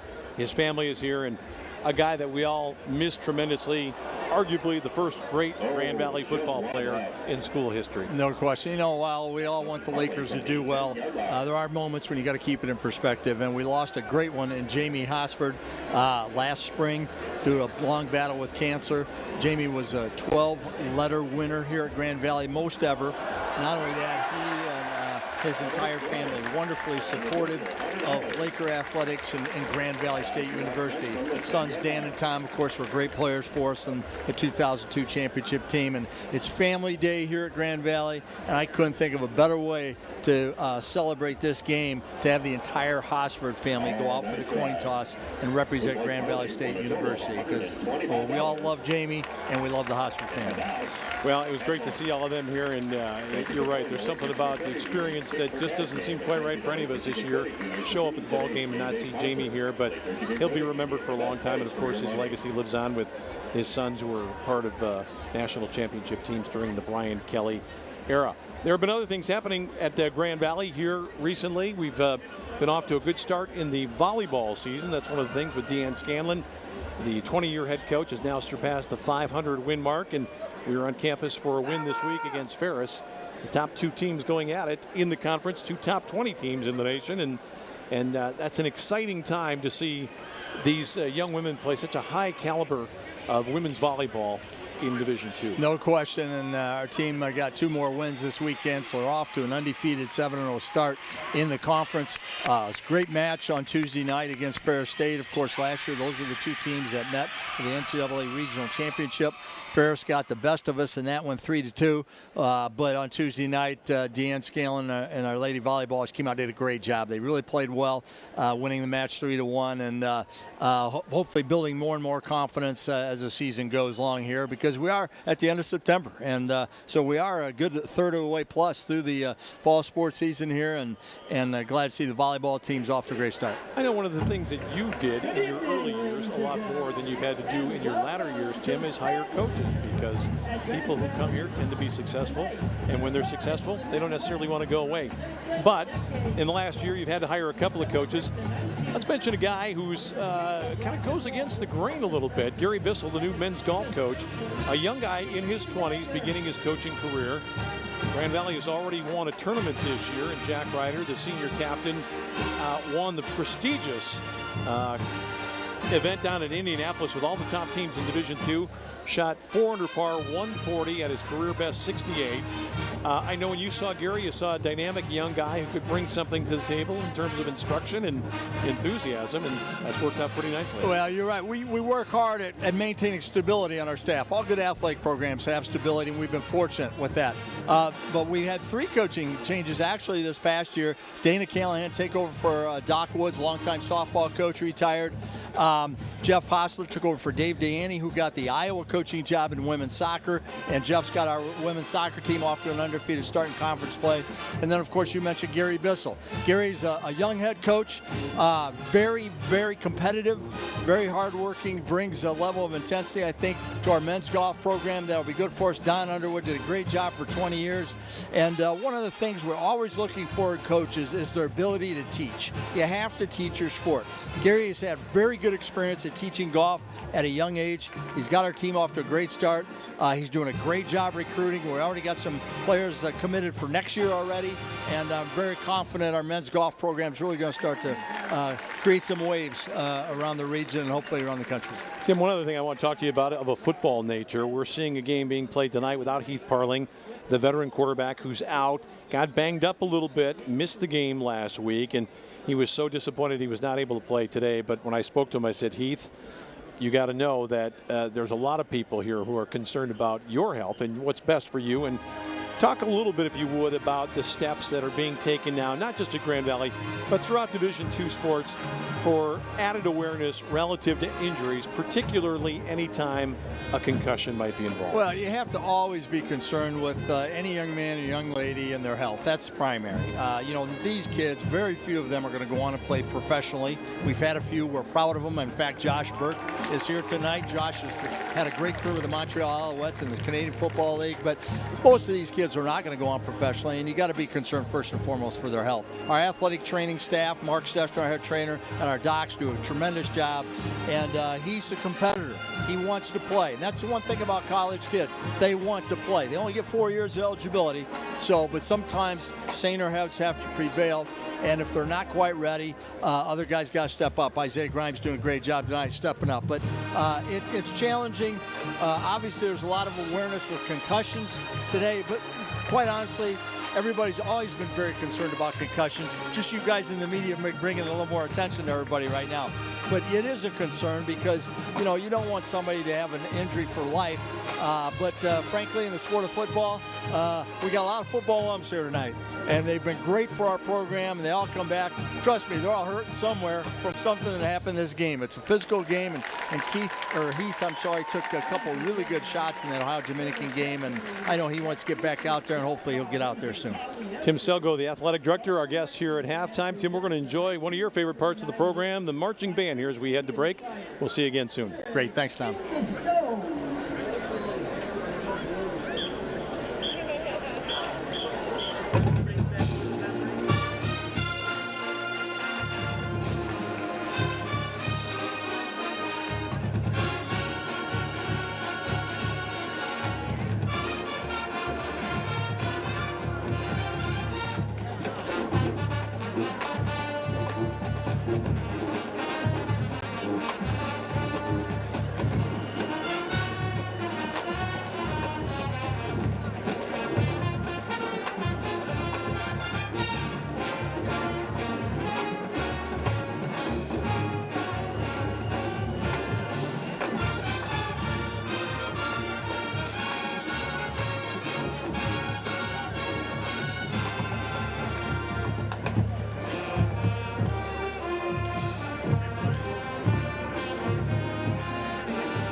As a senior in high school, didn't really know what to expect, but when I stepped in Grand Valley's doors, the atmosphere and just the level of competition and intensity here was unmatched across the board to other schools I visited.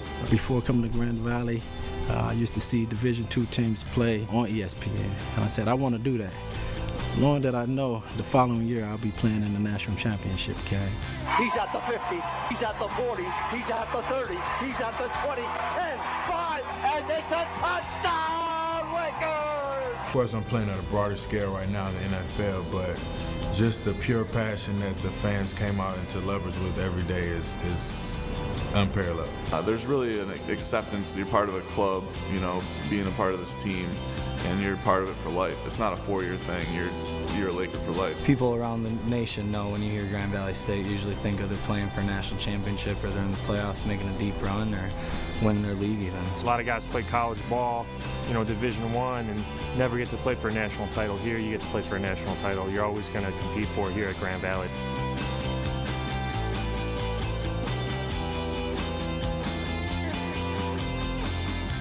When I came here, they explained it as a big school with a small school feel, and that's exactly how it felt to me. Obviously, the school's grown tremendously in the last 10 years, but you still have the small town feel, and everyone's a family, just a nice community. It's a great location. Grand Rapids 20 minutes away, the beach 20 minutes away. It's not overly crowded, but at the same time, there's enough people where you're getting that life experience of being around a lot of different kinds of people. Grand Valley, I've always known, is a prestigious school. It really is. The best education. You're going to get a lot of one-on-one time. The professors here are amazing.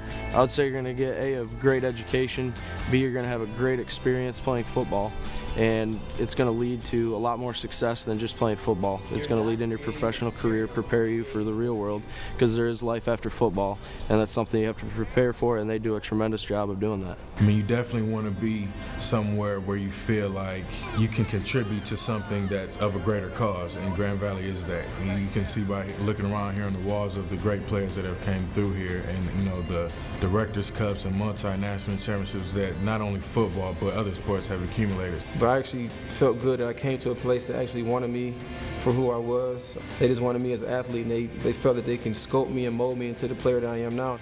Here, it's the best Division II school in the country for football. Every day in practice was a grind, and competition level is high. The people that they bring into this program are some of the best athletes that can be recruited around here. So if you're one of those lucky guys that gets a chance to come here, I'd take full advantage of it. The coaches were phenomenal, I think.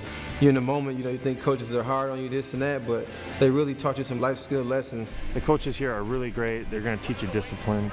You're not even going to become a better football player. You're going to become a better man, a better student. I learned the true value of hard work, discipline, how to be accountable as a human being. That's kind of what geared me and tailored my mindset for the NFL, and I believe that's why I've made it this far in my career. I'm going to year 6, and that's all because of the things I was instilled and learned here at Grand Valley State. These guys I played with, they're still my best friends. The coaches, they're still my mentors. Ever since I've been gone, they've been extremely supportive. I can call and talk to these guys anytime.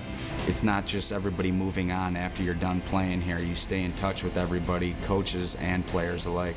I come back every offseason. I train here. I train in the indoor facility, and they're great to me there. At the end of the day, it was a family here. It was a family atmosphere. It was a brotherhood.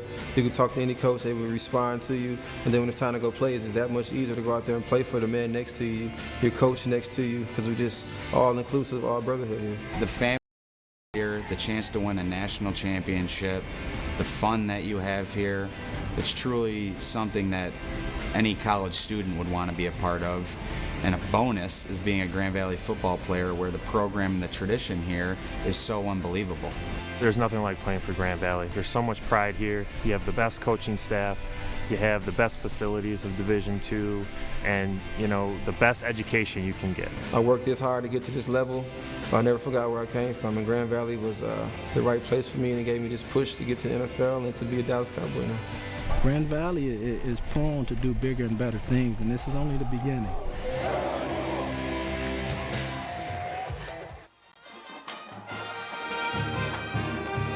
Grand Valley Marching Band with Mariah Mascaro performing right now here at halftime. Grand Valley leading 35-14. Maybe not quite the margin Laker fans would like to see, but after that stunning first play of the game, kickoff return for a touchdown by Lake Erie College, Grand Valley has probably put together its best 30 minutes of the season so far here in its 4th game of the year. Let's take a look at the first half highlights. We saw the ball flying around the yard. This is the first play that we talked about. Tony Andrews right up the middle. Breaks contain right there. Sharp angle taken by the tackler. A miss by Brandon Delk, and then Andrews goes all the way to the end zone. Here's a play by Frank Guenzi on the quarterback, Mitchell Hokevar. A fumble recovered by Grand Valley, leading to a touchdown by Chris Robinson, as Grand Valley tied the game up. A little bit later, Michael Rattay bounces outside. His longest run from scrimmage this season. It's 22 yards to the end zone for a Grand Valley lead of 14-7, just 3 minutes in. After another fumble is recovered by the Lakers' Devontae Jones, Isaiah Grimes goes on top. This is the first of 2 to Jamie Potts. That was good for 24 yards. A little while later, the Lakers would score again through Mr. Jamie Potts.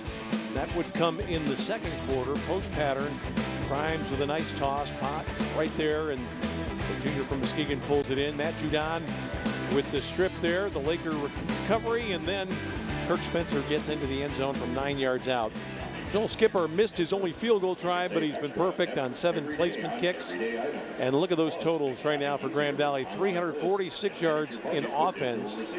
Grimes has put up some gaudy numbers. Turnovers have hurt the visitors. They have put it down the deck several times. Grand Valley's also had an interception through Tyvel Jemison. And Jemison's interception helping Grand Valley to the lead it enjoys right now. It is 35-14. We're going to take a break and come back with more from Allendale, Michigan. We hope you'll stay with us for more action tonight on Xfinity and the Grand Valley Sports Network.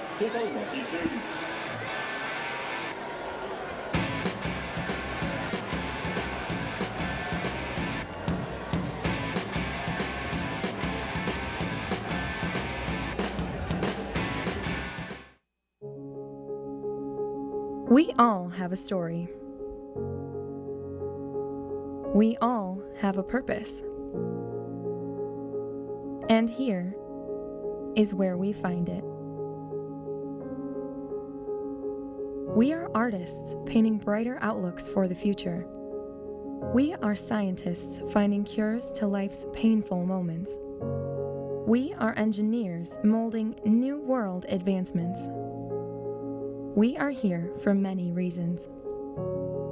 We are here to stray off the paved path and explore new terrains, to step out of our comfort zones and plunge into new waters, to look through a different glass and discover something bigger than us. Here, we take what we've gained and return the favor to new generations. Even when it's our time to leave, we still remain a part of this place. No matter where we end up, we remain connected. This is a home we share, and we are always welcomed back with open arms. Because here, we aren't just students for a few years. We are Lakers for a lifetime.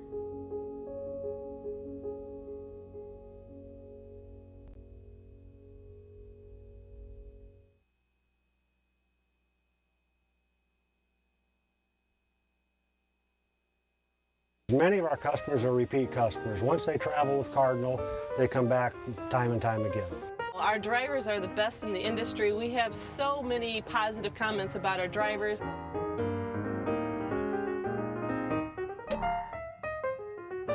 Cardinal Bus, 85 years of safe, reliable, worry-free transportation.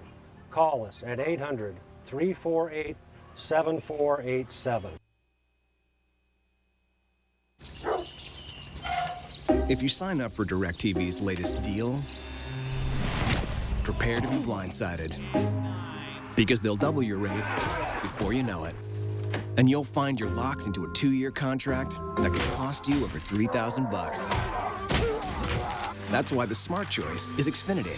You can see all the best action in football all season long, with no surprises. Don't get blindsided by DirecTV. Call 1-800-XFINITY today.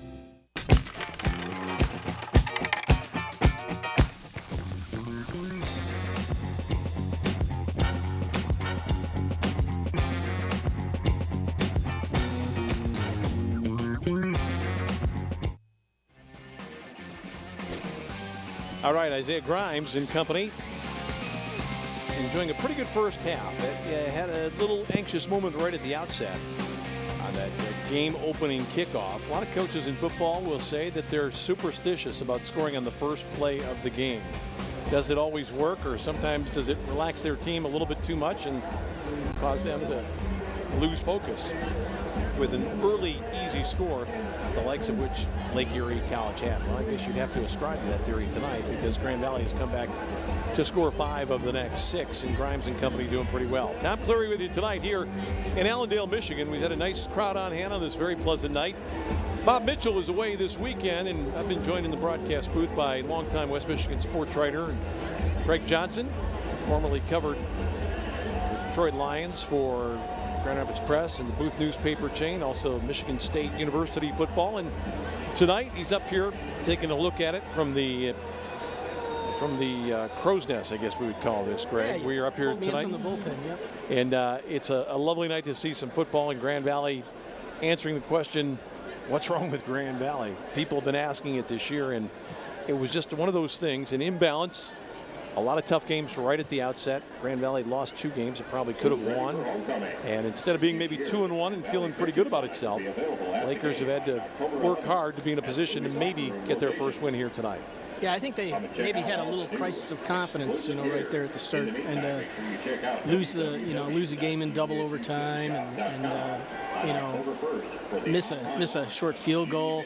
Some things that just kind of conspired against them, and I think that eats away at you a little bit. And so it's been a struggle, but tonight was the kind of night where they have to do whatever they can to get a win, and even if that means they got to score another 35 in the second half, they got to try to do that. Well, Grand Valley certainly has to live to the expectations of its fans. We're thinking about playoffs every year, and that might not happen this year, but there's still a lot to play for, and still more to play for here tonight. We're going to take one last break. We'll come back with the second half kickoff tonight from Allendale. We'll do that right after this.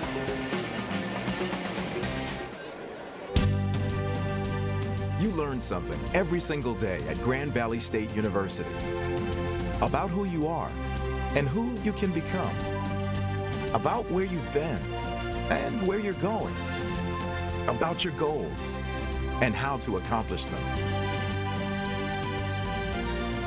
At the end of the day, you know what you want from life. Find it within yourself. Find it within Grand Valley State University.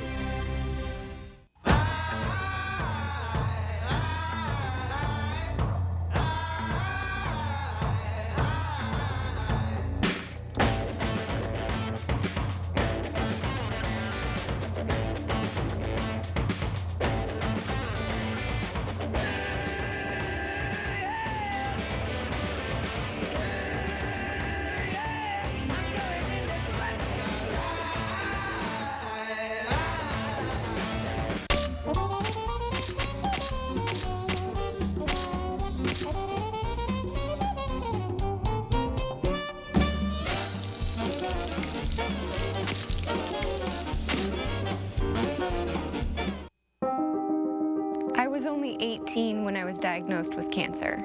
I went from being an active, healthy teenager to becoming very sick very quickly. But thanks to the collaboration between researchers and my oncologist, I survived, and I'm now in remission. We were curious, could a checking account help fight cancer? We'll give $150 to Stand Up to Cancer and $150 to you when you open a new checking account with direct deposit and make 3 online bill payments at Fifth Third Bank, the Curious Bank.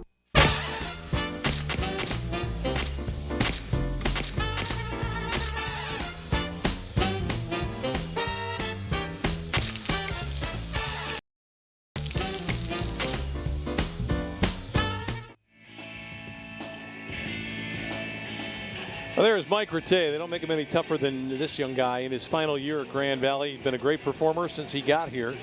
Native of Illinois, tough injury on kind of an oddball-looking play last year, and he was in the midst of a fantastic season. He got hurt in the midst of a great run, and he limped off, and we weren't sure, but you just kind of had a feeling that it was one of those injuries, the likes of which we've seen so many in recent years, ACLs, and that was the case for Mike. Missed the final 6 games of the season after going over 1,000 yards. Probably would have ended up with 1,500 had he stayed on and played, but it wasn't meant to be, and Grand Valley felt his loss eventually when they were eliminated in the postseason. The Lakers will get the ball here to start the second half. And Grand Valley in that first half talked about Spencer running it very well, Greg, and it's been unusual that Grand Valley has not been able to get yardage on the ground this year like in past seasons. Last year, the 3 premier running backs teamed up for something like, I want to say, 1,900 yards. Yep. Those 3 guys. And they probably won't finish anywhere close to that this season. But all you can do is play the people in front of you. Grand Valley's got a few of those right now. And the Lakers will send Jamie Potts back with Kirk Spencer to receive this second half kickoff.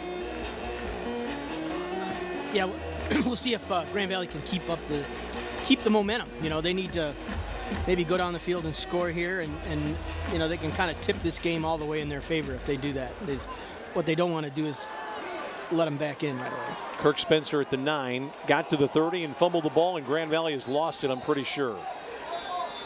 Like I said, that's about what they didn't want to do there. I had a quick look at this one when it went down on the deck, and I got to believe this is not good for the Lakers. Kirk Spencer has had that propensity at times during his career. What are they saying here? Grand Valley? Oh, my goodness gracious. Hard to believe. Looks like he got it back. Well, I see one of the guys getting up off the pile was one of the special teams players for Grand Valley, and that happened to be, well, I'm not sure who it is, because might be Hurst. Might be. I'm thinking maybe Deontay Hurst was in there. Jeff Madison, the linebacker. Oh, okay. 39. He was in the play. Looked like Deontay Hurst dove in there too. Well, that is fairly miraculous, and I heard some groaning from the. Spencer's on the table all of a sudden, which is not a good sign. Getting stretched out. Could be a cramp, could be a hamstring. That means Mike Rattay will start it off. Straight handoff to Michael, and he's got not much there, and the ball just not moving forward for Grand Valley, and I think it's just not the great push at the point of attack we were accustomed to seeing the last couple of years with people like Lolito and then Matt Armstrong.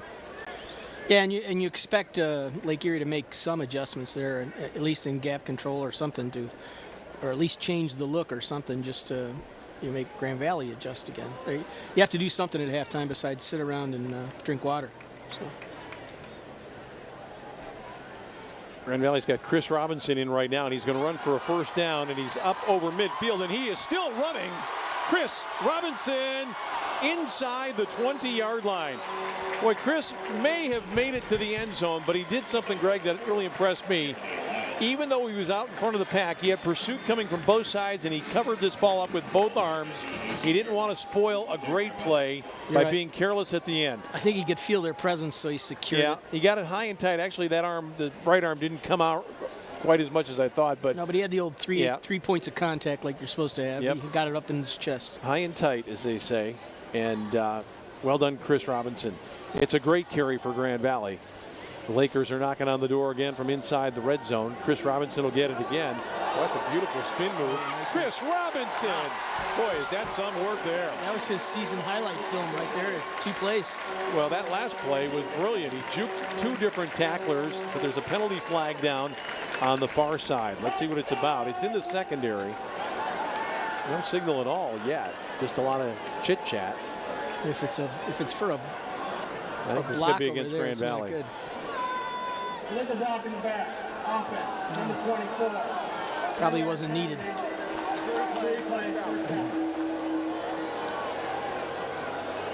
It was. That's pretty weak, I would say there. The defender turned, and now they call another one at the end of the play. I think it might be the second time. It might be. That it was Matt Williams he actually hit the same player twice, a little bit from the side. Then the second time, that second one could have been a block in the back. So I'm not going to argue that one with the referee. It's kind of a shove, yep. But it's kind of senseless. It shouldn't have happened. A little bit of a lack of discipline there, and that's plagued the Lakers before. Grimes looking to go. Potts in a jump ball situation. I don't know. This might be against Jamie. There's flags going down in 2 different directions. They're going to have to talk about it. They're going to have a little meeting. I'm not sure. It was hard to tell what was happening there. It was another one of those fights for the ball. It's a hard call to make. And sometimes they won't call.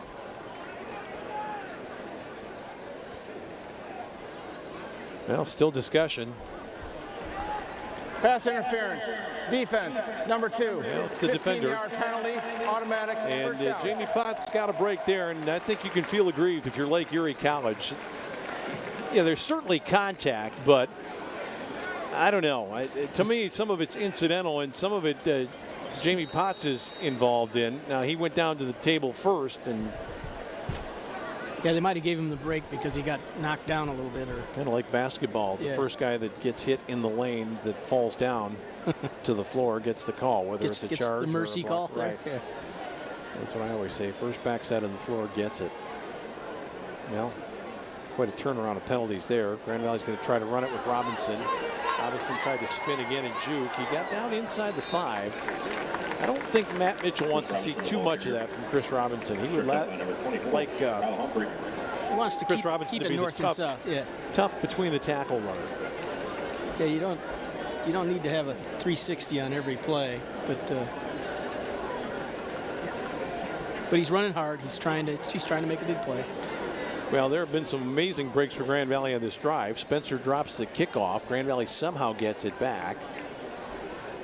And then that interference call that went their way. Robinson, is he in? I believe he is. It's a touchdown for Grand Valley. With 12:48 left in the third quarter, the Lakers have moved it out to a 41-14 lead.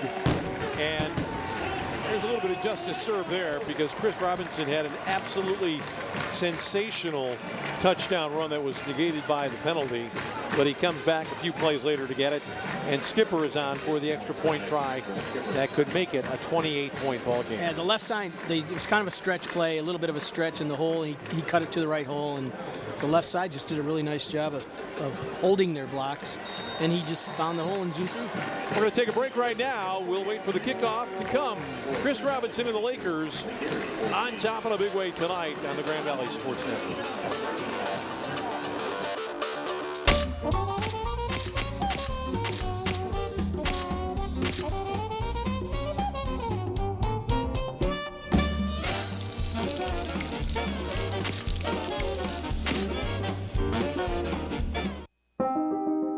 I was only 18 when I was diagnosed with cancer. I went from being an active, healthy teenager to becoming very sick very quickly. But thanks to the collaboration between researchers and my oncologist, I survived, and I'm now in remission. We were curious, could a checking account help fight cancer? We'll give $150 to Stand Up to Cancer and $150 to you when you open a new checking account with direct deposit and make 3 online bill payments at Fifth Third Bank, the Curious Bank.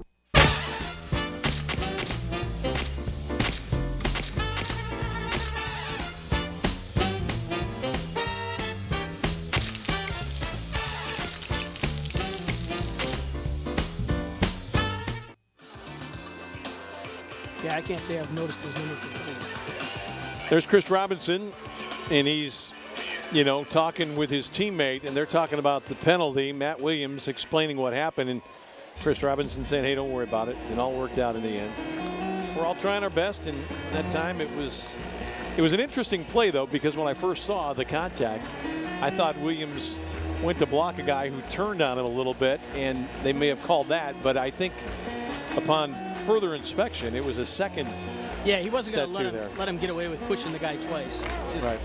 And the second time was more. And that was closer to the runner too. So it was clearly from behind the second time, although it was a play that you might see an official let go, the runner about to enter the end zone, and then 5 yards behind the play, somebody involved in some hijinks. Marco Iadarosa with the ball on the tee.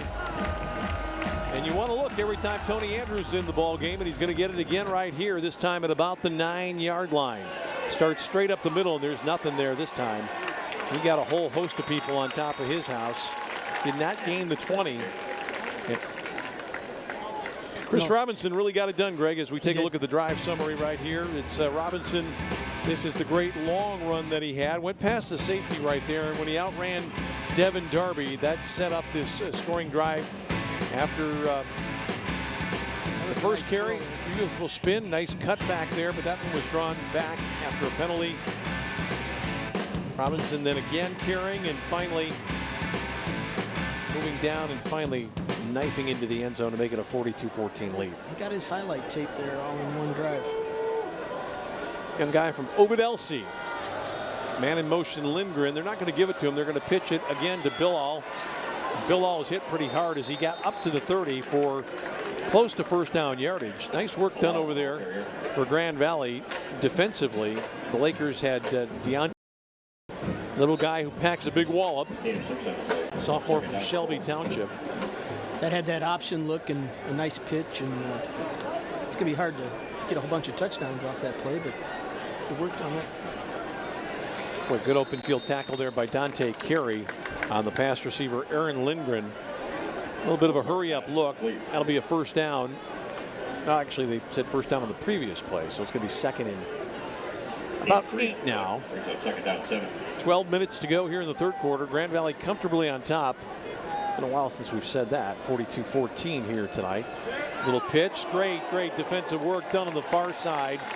Just a sensational read on that play by Grand Valley's Devontae Jones, who came screaming up Greg Johnson. He did. From the corner. He has quickness, and he didn't hesitate there. He saw the read option. He had the pitch guy, and he just nailed him. Well, and he did it against one of the better offensive players, Shane Van Fletteren, who completely whiffed on the block. I'm not sure what Shane was doing there. He looked like he was retreating almost. He was saying, oh no, that's not going to look good in the film session. This guy's getting around me. On Monday. Quarterback with time. Great ball down the middle. A great catch after the bobble. There's a pro throw there, glommed onto by Zaid Whiteley.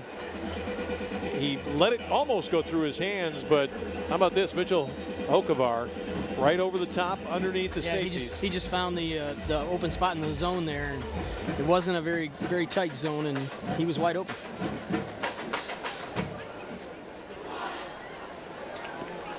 This is not going to work out too well for Bill All. No, that's the one place that the defensive line that's been really consistent tonight. They've been tough. They haven't allowed any real gap mistakes, and they're doing their job up there, getting pressure on the quarterback. Well, we've called the names of Judon Mosley, Isaiah Dunning, and Frank Benzie. They've all made big hits tonight, and Grand Valley's getting some people alternated in on that defensive line as well. Jet sweep look this time. It's going to go for 5 or 6 down to about the 36-yard line. Brandon Phoenix. They're getting a little more of their playbook involved now. They're getting a drive going here. Well, they're going quickly here, too. Yeah. They know down 28. They can't lollygag here. No, there needs to be a sense of urgency, that's for sure.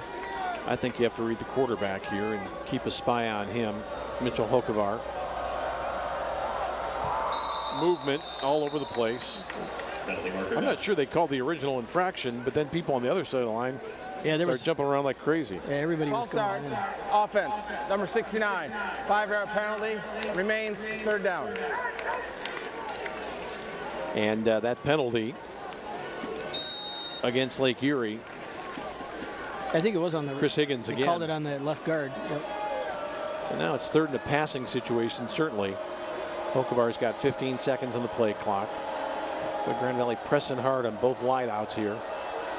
Man over the top, Goldman on the slot receiver. Hokevar getting some heat. That's a beautiful pitch and catch for a first down. They beat Goldman that time, and it was Tommy Jackson. Yeah, that was just a nice one-on-one play. Sometimes, you play up close on them, and if they get 2 steps ahead of you, that's all it takes. Quarterback did a nice job of moving the pocket left and just firing the ball. Hokevar has him down to the 25-yard line now as we're inside 9.5 minutes remaining. This ball was tipped at the line of scrimmage. Yeah, that looked almost like somebody hit it from behind or something. I couldn't tell. I couldn't really quite tell where that came from either. Or maybe he tried not to throw it. It almost looked to me like it slipped coming out of his hands, maybe. But yeah, he might have tried. But I saw the back judge signaling tip that here. It was tipped. Yeah. Who got it? We're getting a look. Oh no, that just came out of his hand bad. Yeah, I don't know. It didn't look like a tip to me. They run the option. Grand Valley's got it played pretty well this time. Nice work over there on the sideline. Brad Horling chased it out after a short gain. That's like one of the oldest plays in football, the old cross buck, with guys going in 2 different directions. That goes back to like the pre-World War II football. Yeah, that was one of the 3 plays we ran in high school. We had that one. Davis and Blanchard ran that for Army back in the day. That's right. That was an unusual look, but Brad Horling stayed right with it. Horling moving from safety to linebacker this year. Hokevar getting heat. Judon got a touch on him, and then Grand Valley covers up in the middle of the field. The guy that secured the tackle was Joe Moran, the linebacker from Loveland, Ohio, but it was really Matt Judon. Yeah, it was the pressure up front that caused that play. Hokevar is going to have to go, I think, here, Greg, 4th down. Yeah, well, at this point, you're down 42-14. You got to start scoring some touchdowns or the game's over. We haven't said much about David Talley. He had that problem with a broken hand. He's in there right now, maybe as a speed rusher coming up the middle. He's dropping into coverage. This ball is thrown out. Carey, that ball bounced, and Carey got his head turned, just got in the way of the receiver. Our quarterback's getting up slow. He's, yeah, Hokevar he got really hit again. some heat. Judon again. And, Dante Carey, though, out there defensively, and Grand Valley's got it in pretty good field position here with 8:16 left in the third. Yeah, the quarterback's kind of wearing Judon tonight. Judon's been all over him. So. Boy, when Judon went out last year, Matt Mosley really came into his own as a Grand Valley player. Now they've got both those guys along with DeAndre Hogan. So Grand Valley's pretty well stocked at that position. Dunning has been secure in the middle, and Frank Boenzi, who's lost some weight this year, Big Frank. He's trimmed down a little bit, and he's a lot more mobile and difficult to deal with. Yeah, they all look like they're playing quick tonight. They're getting in there. That's a nice play by Michael Rattay. He was wide open, too. It was not a great throw. He caught it down around his ankles, but the ball moves from the 27-yard line out to the 45, so it's an 18-yard pickup. And those are the kind that are easy to drop when you realize you're wide open and that the linebacker didn't come with you. And, well, I'm impressed by the way Grand Valley has been able to utilize a lot of different looks from its playbook here, and they're really offering a good mix of plays. You've got the quarterback up under center, I formation, all sorts of different things that we really haven't seen much of. Mike Rattay, again, a first down, his second best carry of the night. That one's good for about 14. They move the chains again, and it looks to me like that front group for Lake Erie College, which has never really been on top of it here tonight, Greg, is really starting to tighten. Yeah, they're right side. That's right where they sent Robinson for 3 plays last drive, and it's just open, and the left side of the Lakers offensive line's blocking it up, and there's holes there. I saw big Jim Walsh in the game, too. The 310-pound junior just knocked somebody completely backwards. Here's Michael Rattay again. Can he get it to the house? Gonna juke. 10 yards to go. Come on, Mike. Nope, down to the 6-yard line. Beautiful run by Mike, and nice to see again as Michael Rattay picks up another big gainer here in what has clearly been his best night of the season. Yeah, the corner just had the angle on him and just wasn't going to, he was watching his waist and just wasn't letting him going to get by. But a nice run, and he stretched it for as many yards as he could here. We'll see if Grand Valley starts to squeeze a few more people into the game offensively. I see that Matt Williams is in the game right now at wide out. He's the punt return guy. Grand Valley's going to keep running it with Rattay. Rattay's down. Well, he's getting pretty close to the end zone, down to about the 2-yard line. Tackle made up front by one of the big bodies, Eric Owens, on the stop for Lake Erie College. Yeah, they're making they're having to chase and make tackles. Rattay, you can bring him down if you get him.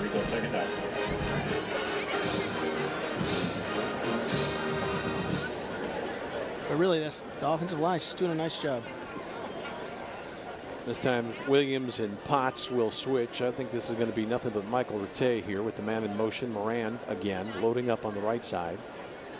Grand Valley's going to delay to Rattay. He didn't quite get there and is finally thrown back. So still some work to be done in that interior line for Grand Valley, but the Lakers methodically chewing up the clock as well as the yardage here. Yeah, they plugged that up a little bit. So. Grand Valley's going to counter with Chris Robinson this time, and also Jeremy Byers, an extra tight end from Macomb. Chris Rob's out there, and my guess is he's probably going to get it. They have plenty of time on the play clock, still looking to the sideline. Don't know why it's taken so long to get this one in. It's just taking a while. No wideouts here. Look at this. Everybody basically lined up. I wonder if they might toss it from this formation. They're not going to toss it. They're going to just put it to Chris Robinson, who went right up the back of his center, Brandon Revenberg, and scores that touchdown as Grand Valley approaches half 100 on the night. A little bit of a trap block there by Moran as he came in motion, but Grand Valley didn't need too much. No, it's a good power play, hat on hat, try to block your guy. They've obviously been getting the advantage in there. Just a little smash mouth football there. Just let's beat them up on this one and let let our guy go north-south. Quick off the mark, too, for Chris Robinson. That's good to see Grand Valley doing that again. They've gotten away from that a little bit. Not a clean knock, but through nonetheless for Joel Skipper. We'll take a break right now. Grand Valley in control tonight on Xfinity and the Grand Valley Sports Network. For about the past 7 months, Ellie's been running really high fevers, anywhere from 101 to 105. I really appreciated that when Ellie was going through a lot of her health problems that Dr. Duttler called me personally. I think it's important for parents to know that we really care about these kids just as we would care for our own children. Access to health is really an important part of being a medical home in primary care. So we do allow our patients to make same-day appointments whenever possible. They can email me, they can call. Ellie really likes going to see Dr. Duttler. The doctor.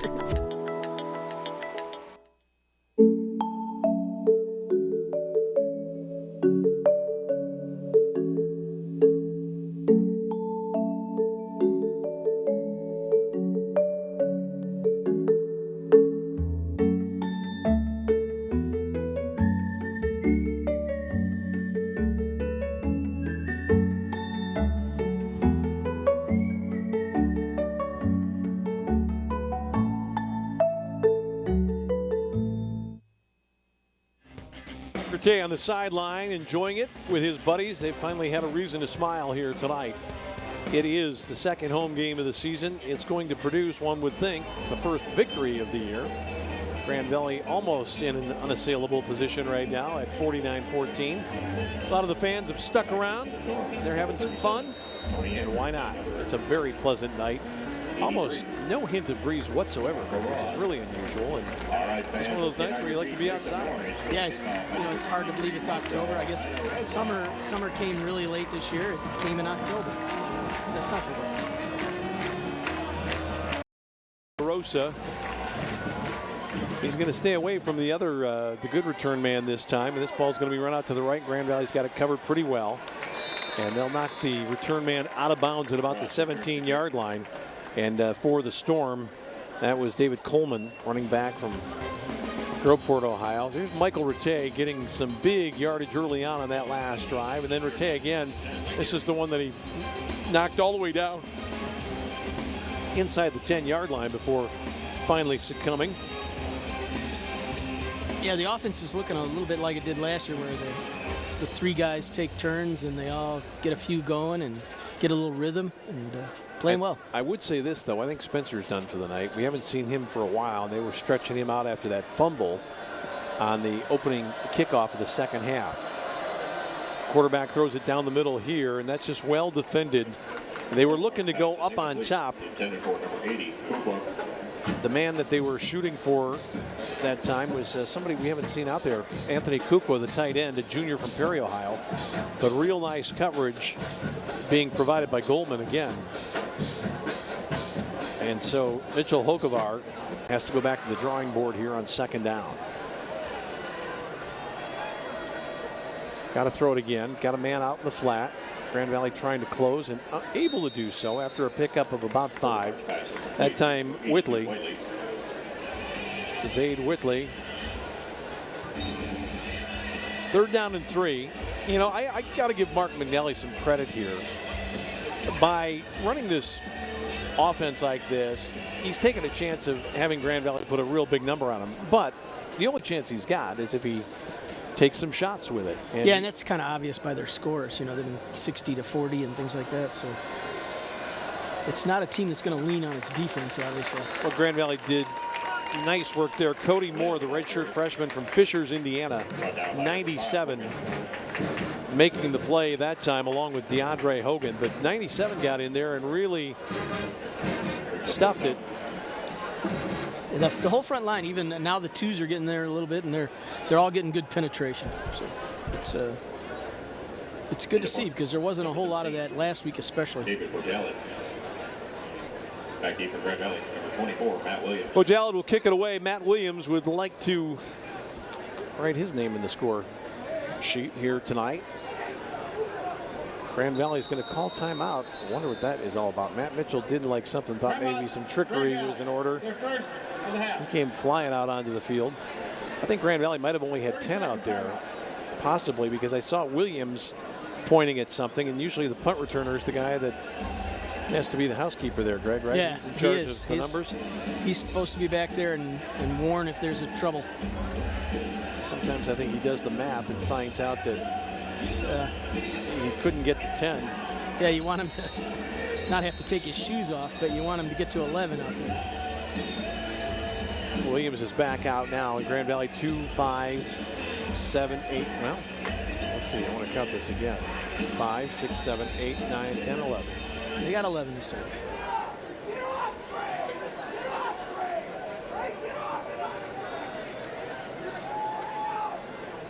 Grand Valley coaches yelling, don't be doing something silly here. Yeah. That is a low kick, not a very good one. Williams is going to watch it go. Discretion, the better part of valor here. It's a good ball all the way down to the 36, and then a couple of little skirmishes and not much else after that. Timeout right now on the field. Greg, we'll get back to it in a second. Grand Valley still on top tonight here on the Grand Valley Sports Network. For about the past 7 months, Ellie's been running really high fevers, anywhere from 101 to 105. I really appreciated that when Ellie was going through a lot of her health problems that Dr. Duttler called me personally. I think it's important for parents to know that we really care about these kids just as we would care for our own children. Access to health is really an important part of being a medical home in primary care. So we do allow our patients to make same-day appointments whenever possible. They can email me, they can call. Ellie really likes going to see Dr. Duttler. The doctor.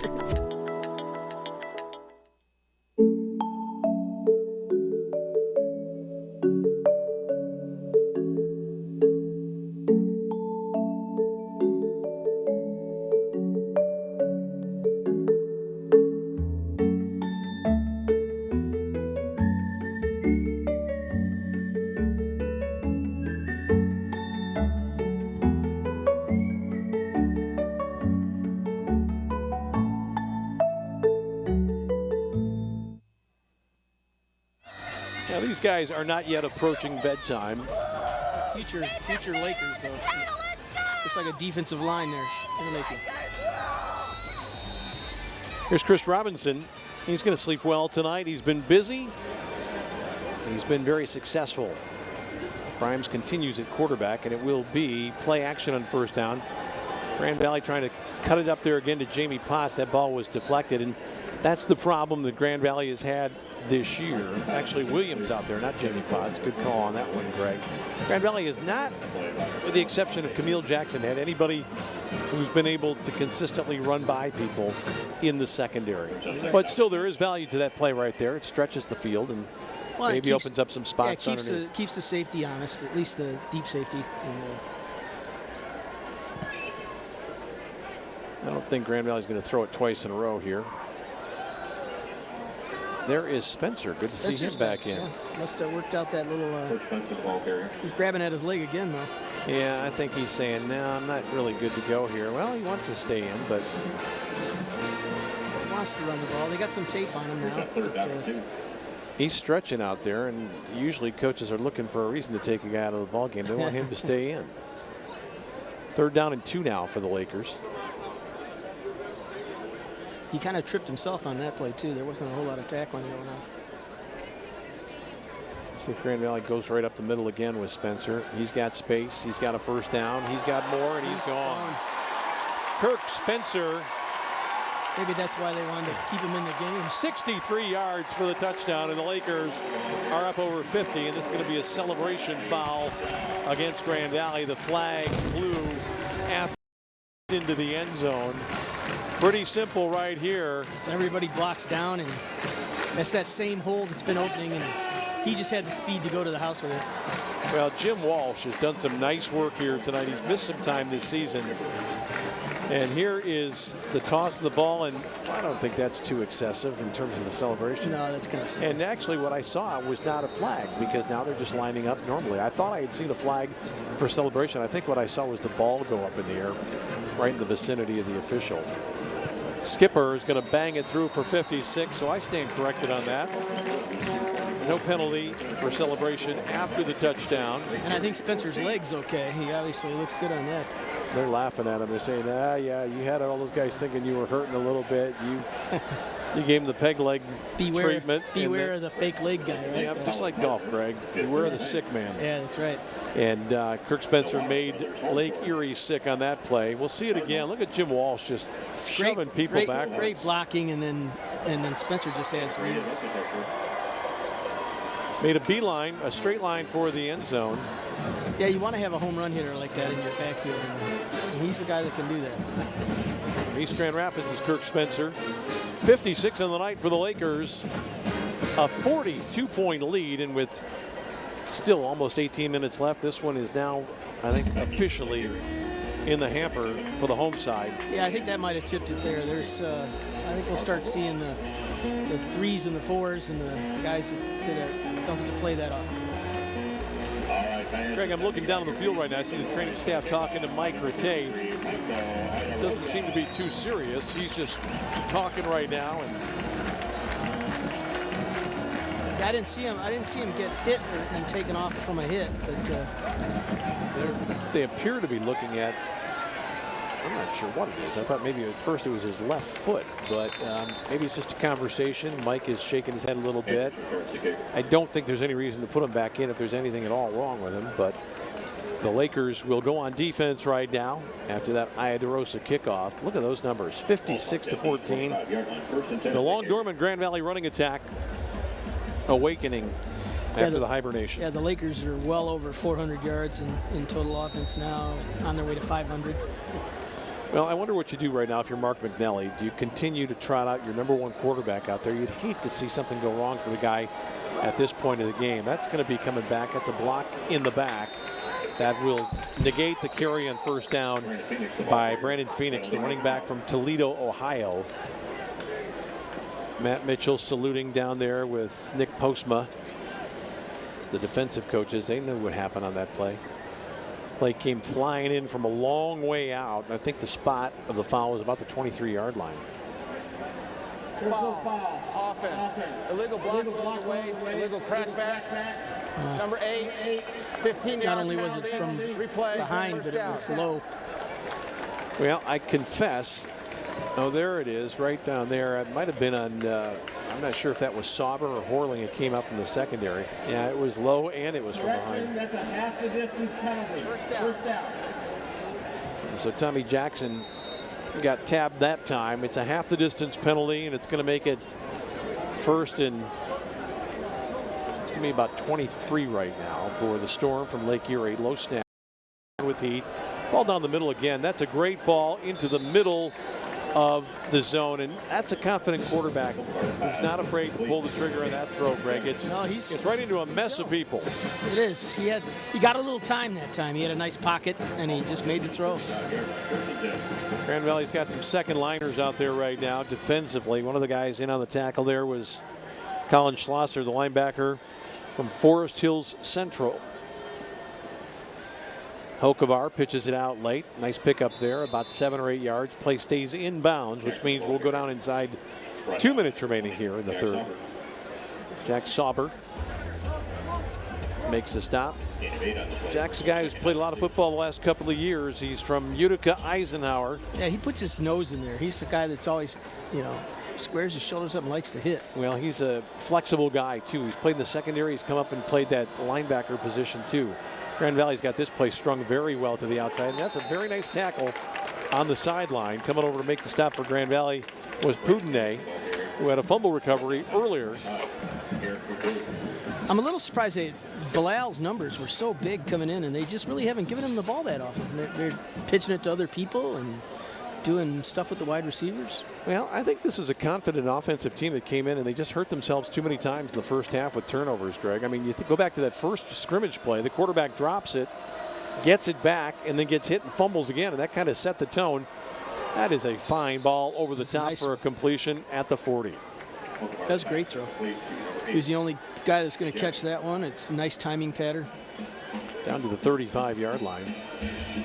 He's really good when he can shuffle that pocket to the left a little bit and stay protected. You can tell Judon's not in there right now because Judon's been in his shorts most of the night on that kind of action. A lot of second teamers out there right now for Grand Valley. This is the quarterback keeping on the choice option. He's got a first down. He's got a lot more, and he's down inside the 15. And that's Hokovar. who does not have a touchdown yet. It would be kind of fitting if he gets one because he's been a pretty good performer for the most part. Yeah, yes, he's been hit a lot and he's worked hard. Grand Valley's going to have to make a change because of injury. And the guy that came out of there for the Lakers is Kyle Short. And coming in was Tyvel Jimison. Jet sweep this time.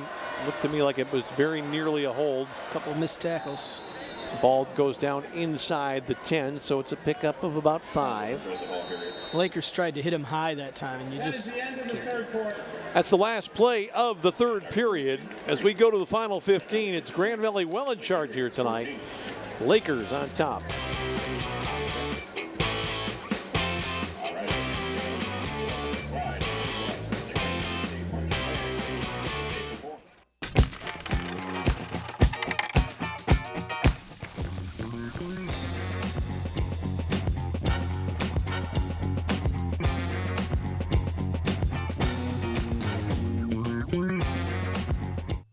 Many of our customers are repeat customers. Once they travel with Cardinal, they come back time and time again.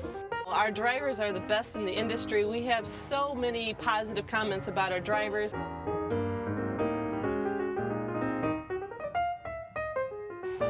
Cardinal Bus, 85 years of safe, reliable, worry-free transportation. Call us at 800-348-7487. Hey John, check it out. Whoa. Yeah, I was testing to see if we really can turn any device in your house into a TV, and the tablet worked just fine, but I wanted to see if the phone would work as well. So I shrunk Sharon. Every channel's live just like on TV, but it's my phone. It's genius. I'm watching TV. Tiny Sharon's mean. I'm right here. Watch any channel live on any device around your home. The X1 Entertainment Operating System, only from Xfinity. Now this defense could use a little more confidence. It is mostly a second team grouping. Here's a ball into the end zone. That's up over the top. Grand Valley, a decent coverage out there. Guy in the area for the Lakers was Marcus Goldman. Hokovar's pass over the top out of the back of the end zone. Yeah, he just threw that a little quick. If he waited for his tight end to get another step, he probably would have been able to get it to him. This guy looks bigger to me than what his stats say. 6'1", 195. Looks like a taller guy. This ball into the end zone. That's going to sail a little bit too. Again, Grand Valley having pretty good coverage and some impressive play by Poudinate tonight. The guy who was right on it there, and he's also had a fumble recovery. Well, how about these running numbers? 81 yards for Rattay tonight, an average of 9. Chris Robinson, 88 yards, average of 11. Kirk Spencer, 15 for 143 net. Hokovar, back shoulder throw, touchdown. It's Shane Van Flutteren who got to the back pylon. Yeah, they got the defensive back turned around just a touch. It was Trey Walton who was out there, and he very nearly got to this ball. He really just misplayed that. It was the outside shoulder throw. Great throw, actually. You got to stay a little square and stay right with your guy. You get in front of them like that, they just kind of jump over you. Music on for the extra point attempt. And there is his third conversion of the night. It's 56-21 now, 14 seconds in here in the fourth quarter. Yeah, before that drive, the Lakers had held him under 200 yards, total yards. They were doing pretty well. That drive kind of skews things a little bit. Yeah, I think that coaches have their own way of looking at numbers. There are numbers that count against the first unit, and there are numbers that don't factor in. You go back to that Azusa Pacific ball game. Grand Valley gave up 200 yards to one back, but by the same token, they only allowed one touchdown in regulation. They gave up a lot of yards, but they still controlled the game to a large degree with their defense. Now you look at it, it looks like they just got trampled by a single back. Well, the overtime, that was a different deal, and Grand Valley didn't defend the run as well as it would have liked. But in many respects, Grand Valley seems to have some playmakers on the defensive side of the football this year. A little more ability, I would say, a little more speed than what we've seen the last couple of seasons. Well, especially the front four. I really like that front four when they're rolling. And tonight they've kind of, you know, they're lucky. They got a lead, so they could pin their ears back a little bit and go after it. But you know, you can have with pressure, you can do all kinds of things because it changes the game for the other team. You know, and obviously tonight they've dropped the ball and they've fumbled and they've, you know, had an interception. You know, they've helped Grand Valley along the way, but a lot of it was Grand Valley's pressure. They kept the pressure on them and you know, made them hear footsteps and those kind of things. So you get some fumbles, you get some turnovers when you apply great pressure. Well, Camille Jackson is back this time with Jamie Potts. Grand Valley a little bit mindful of an onside kick. I don't know, it's up 35. I'm not sure what an onside kick is going to do for you here. You need some field position. Well, they're going to pooch it, like and Grand Valley calls for a fair catch right at the 39-yard line. And the guy that made the play, I think, was Alton Voss. Fair catch is made on the kickoff. Yep. Number 87. It's a smart play, actually. Just to, you know, there's no reason to risk a fumble or anything there. Get the ball back in your offense's hands. You've been running the ball. A couple nice catches by Tommy Jackson on that last drive, and then Hokevar here with the scramble to take it down. They get him down inside the 10, I think. Yeah, he's a nice athlete. Hokevar can play quarterback for a lot of people. He throws it well. He runs it well. And there's Heath Parling. I talked to him just before the game. He was so disappointed not to be in there, but he really has worked hard to support Grimes. Those guys came in at the same time. They've been here a long, long time. And here's Grand Valley. How about this? Grand Valley with Hersey Jackson. I haven't seen Hersey all year. Look at him run that guy over down there inside the 10, and the crowd going wild, but his teammates really excited to see the senior whose career has been beset by injuries. Boy, this kid was one powerful high school runner. Yeah, that looked like him in high school days, just shrugging a guy off on the shoulder and just taking off for the corner. Look at this little play here. He just kept fighting. He wanted that touchdown. Hersey finally gave it up. He's going to get it again here because I know he's a guy that Matt Mitchell always talks fondly about how he's been such a good program player, even though things haven't gone completely his way. Hersey again. Thought he might have slipped a little bit as he moved into the line. And he's a great kid. You know, he came back from an Achilles injury and everything else. He's had a tough time. Now, Hersey, of course, came from a family of football people, and his uncle, Robert, was one of the greatest players in the history of this immediate era. From Allendale High, went to Central Michigan, then played, I think, 7 years and played in the Super Bowl for Cincinnati with the Bengals back in the day. Hersey, didn't really get the burst that time, Hersey, and he's driven back near the 10, so it'll be 3rd and goal from about the 8. Yeah, that one was there was just none of the blocks were successful there. When you have 2 of your offensive linemen turning around and looking at you, you know you're in trouble because they're basically saying, look out. Well, when I'm with Bob Mitchell watching games, I always talk about a term that you never hear in football anymore, the quick hitter. The guy up closer to the running backs, just a quick seam and boom. Now that tailback is back. Look at Hersey. He's back there 7 yards off the line of scrimmage. Yeah, you're right. And I don't know if he really has the speed to exploit that now. I mean, he can go if he gets space, but I just think that's a tough play to ask anybody in this situation to do much with. Let's see if they're going to go now with Skipper. Matt Mitchell's going to get the field goal team on. Not much more than an extra point try here. Ball right in the middle of the field at about the 8-yard line. So it's going to be about a 25, maybe a 26-yard attempt as Grimes trots out. Grand Valley's not going to get to 60 on this possession. Ball's going to be set down by the holder, Matt Williams, right on the 15, it looks like to me. Joel Skipper trying for his first field goal of the night. DeLuca, the snapper. That's on the money. The kick is up, and the kick is banged right on through. We'll take a break. It's Grand Valley 59, Lake Erie 21 tonight on Xfinity and the Grand Valley Sports Network.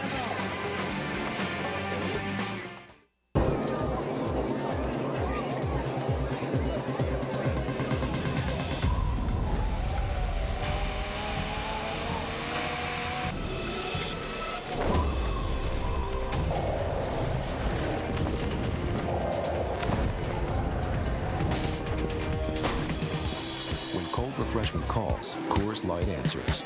Anybody else? Frost brewed Coors Light, the world's most refreshing beer. I was only 18 when I was diagnosed with cancer.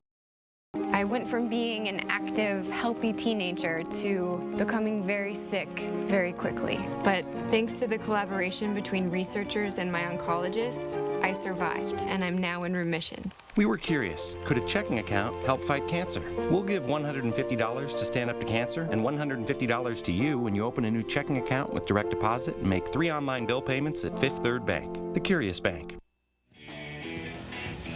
Well, Hersey Jackson was the star of that drive for Grand Valley. Took it all the way down inside the 10. Unfortunately, couldn't dent the end zone himself, but Lakers settle for a 25-yard field goal from Joel Skipper. And there's Mitchell Helkevar, who's done a lot of good work here tonight. He's had a few miscues, dropped the ball early in a way that hurt his team kind of badly after Lake Erie got off that 7-0 lead. But Grand Valley has been the better squad here tonight. Stronger, tougher, and a better push on the offensive line, and Greg over 300 yards rushing.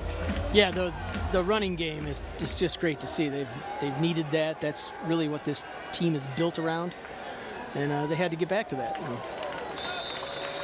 It's going to be a confidence boost for the offensive line, the running backs, really the whole team, because now your defense can take some chances too, because they know the offense is going to produce. Well, Chris Robinson has gone for 11 yards a carry. He and Rattay have very similar numbers, fewer than 10 carries, almost 100 yards. Kirk Spencer's had a few more chances to run the football, and he had a 63-yarder. Robinson's longest one of the night was a 50-yarder, and Mike Rattay had a 33-yard run. Those are, I'm guessing, explosive three plays. of the probably 4 longest, maybe 5 longest runs that we've seen from Grand Valley this year. Probably their longest plays. Explosive plays have been missing.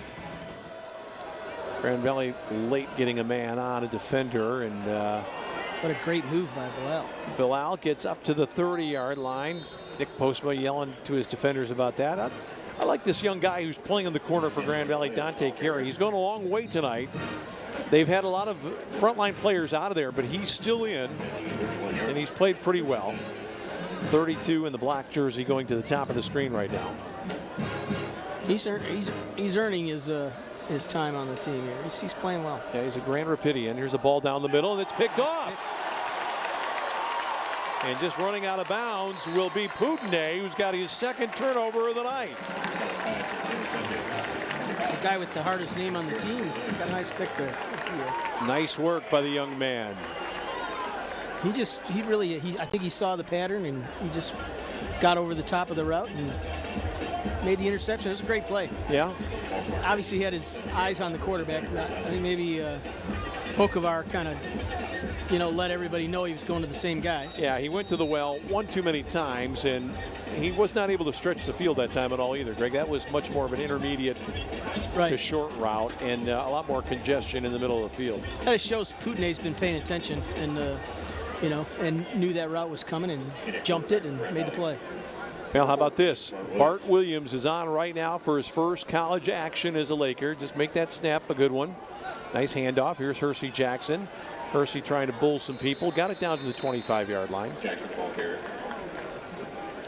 Most yardage in a game for Grand Valley since the total of 372 last year against Northern Michigan. And Grand Valley may get some more in this one. There is a lot of time left here. Yeah, they got 604 total yards now. They told us the attendance a little while ago. They said 14,515. They don't have that many here now, but there was a good crowd at the start. Well, you can say that they stayed until the outcome was in doubt. They're no longer in doubt, and getting an early trip home. Let's see if Hersey gets it again here from Bart Williams on second down. I don't think we're going to see anything too expansive. Good run by Hersey back down to about the 22-yard line, maybe inside the 22. Third and about 4 now for the Lakers. He's fighting for every yard there. He's always been a kid with a big heart. He works hard and stayed right in there.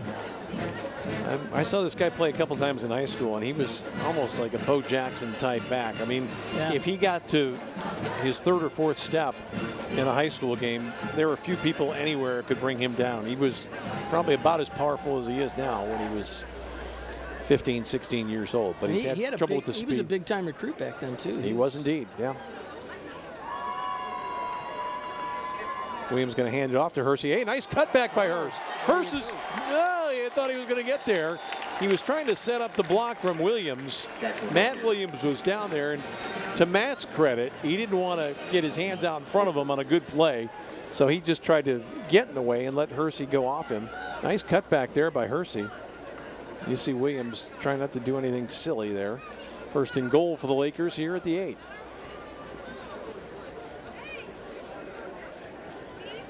There can be zero doubt about where this ball's going on this particular play. Yeah, I don't think they're going to mess around with too much. Bart Williams looking it over. He's been okay in his first action here for the Lakers. Well, they came after and they cheated on that play from the outside. They jumped it. Oh, they were thinking the same thing we were thinking. And everybody in the house knew what was going on there. They're just going to keep handing it to that guy.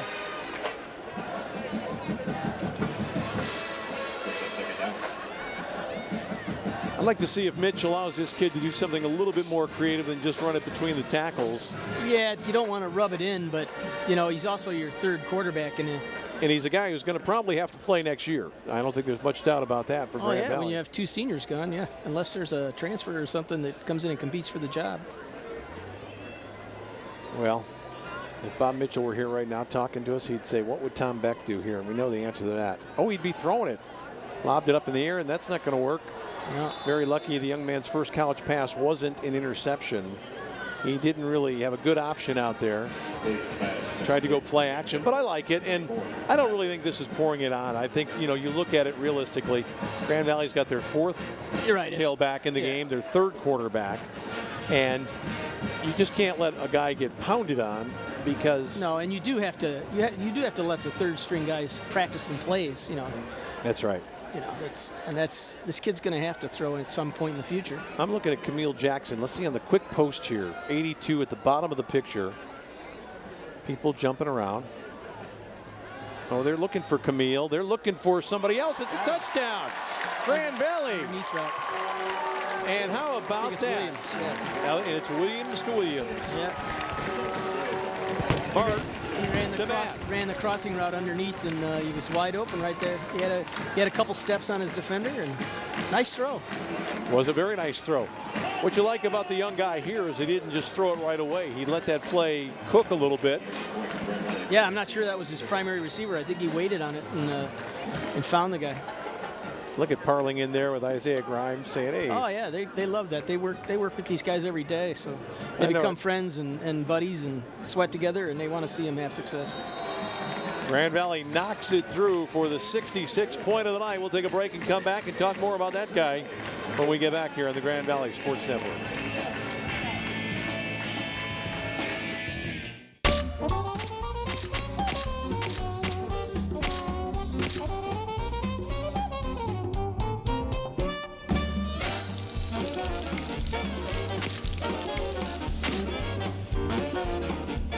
For about the past 7 months, Ellie's been running really high fevers, anywhere from 101 to 105. I really appreciated that when Ellie was going through a lot of her health problems that Dr. Duttler called me personally. I think it's important for parents to know that we really care about these kids just as we would care for our own children. Access to health is really an important part of being a medical home in primary care. So we do allow our patients to make same-day appointments whenever possible. They can email me, or they can call. Ellie really likes going to see Dr. Duttler.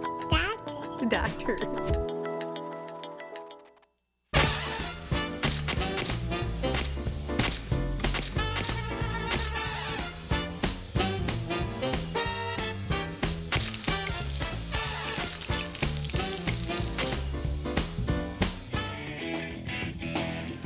Well, let's see it again here from the young quarterback, Bart Williams. He's waiting. He's got time. Little soft throw and not completely out in front, but nevertheless, good throw and a good catch. Matt Williams, the wide receiver, transfer from Northern Illinois. There you see all the quarterbacks yucking it up. Isaiah Grimes is saying, yeah, you're 3rd string now, but guess what? Next year, nobody's going to remember who I am, and every girl on campus is going to know who you are. He's enjoying it right now. His first college touchdown toss. We were talking about this point output, Greg. What have you dug up for me? Actually, the last time they scored over 60 points in a game was at Lake Erie in 2011. So that's right. They scored 61 and 1. So I forgot. They've had the 2 games against Lake Erie. I think they had 61 and 57. So they haven't hurt their average at all. This ball's going to be taken at the goal line. And it's a good return out to about the 25-yard line. The guy that handled it was Brandon Phoenix. Let's see, Grand Valley got some people out there right now and try to talk about some of these young guys. Sonny Haskins is in there for Grand Valley. He's on right now. And who else do we see out there? He's in the middle of the line. Also on for Grand Valley. All kinds of different guys. Keen Belchler, defensive lineman from Grand Rapids Community College. Nate Cole's in there at defensive back. He's a sophomore from Bloomfield Hills. Hokovar pitched that one out of bounds, almost a forward lateral there as he approached the line of scrimmage. I'm going to correct myself too. I found 80 points against in 2012 against. Oh, that's right, the 83-point Notre game. Dame. Notre Dame College, the Notre team Dame that joined this College, league for 1 year, took a look around and said adios. And that was really... Can't really blame him if you're putting up 80 on him. So. Well, Heath Perling was in charge. The first game of the year was Western Oregon, then Notre Dame College. Then Heath got hurt the next week and missed the rest of the season, and that turned out to be for him an injury redshirt year. Oh, that was he played just 2 games and got hurt on tore his ACL, I believe, on a rollout. No contact hit. And that was it. And Grand Valley went on to win that game against either Tiffin or Findlay, somebody down in Ohio. But when he went out, things got a little bit tough for a while, and Grand Valley, I think, finished the year with an 8-3 record. Isaiah Grimes piloted the squad the rest of the way. We're down inside 7.5 minutes remaining. Grand Valley going for $1 million here tonight. Hokovar is still in there. He's got a completion to the 35-yard line. Grand Valley's got a raft of people over there making the stop. One of the guys was Kyle Short, who's more of a regular than a backup.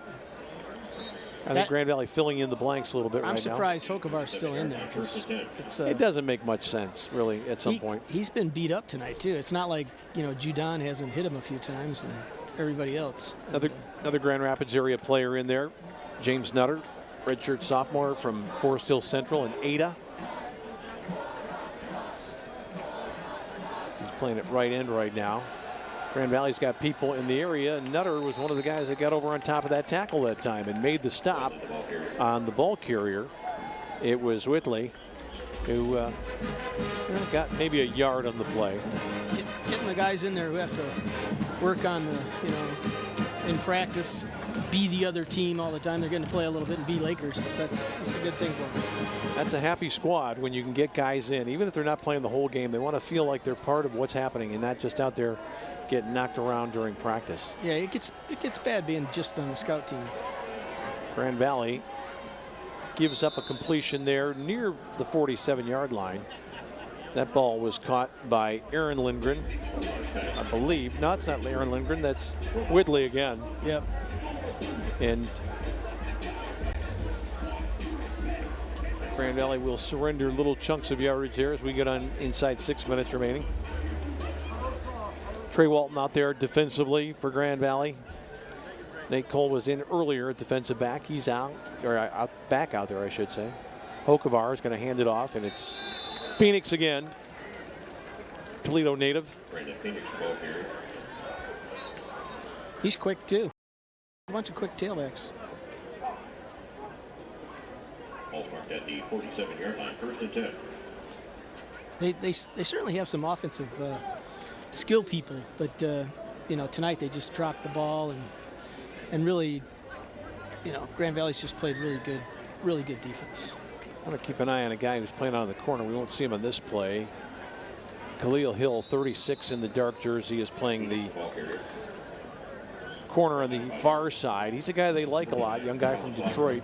He is a redshirt freshman, figures to see more action as time goes on.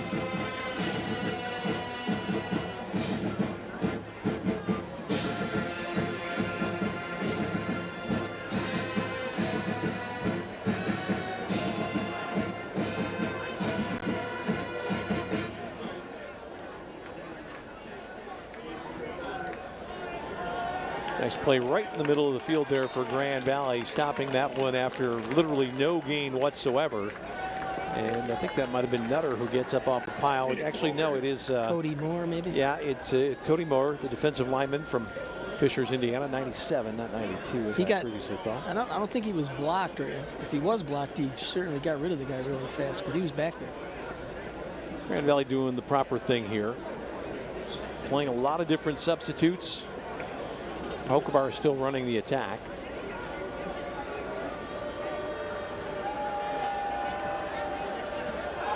Well, that ball is thrown, knocked down by Nutter, who then knocked down the quarterback, and they're going to call Nutter for a hit to the head.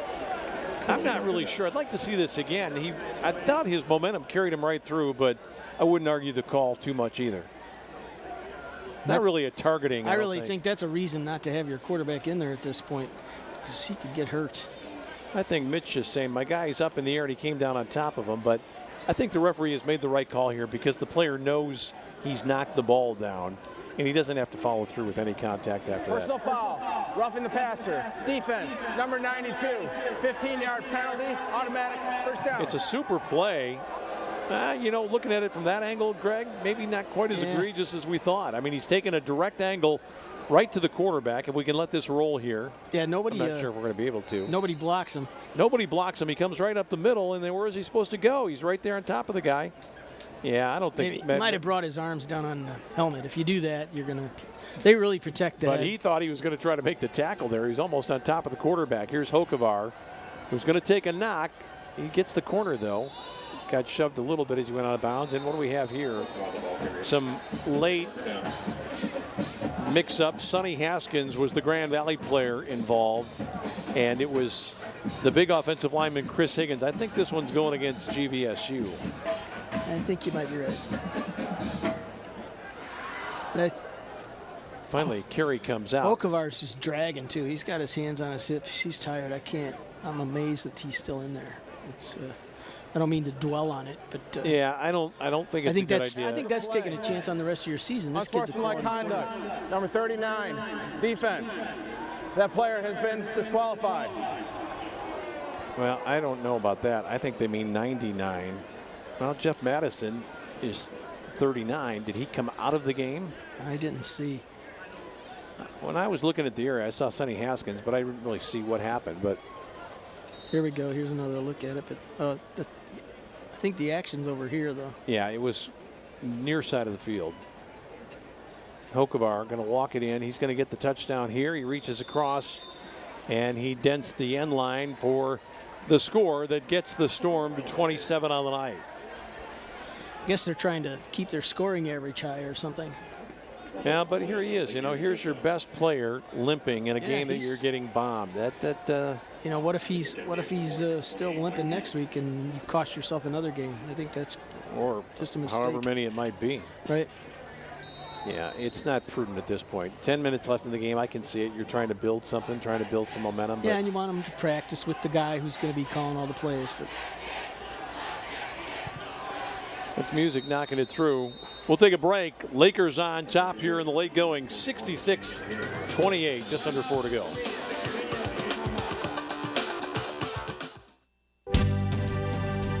You learn something every single day at Grand Valley State University about who you are and who you can become, about where you've been and where you're going, about your goals and how to accomplish them. At the end of the day, you know what you want from life. Find it within yourself. Find it within Grand Valley State University.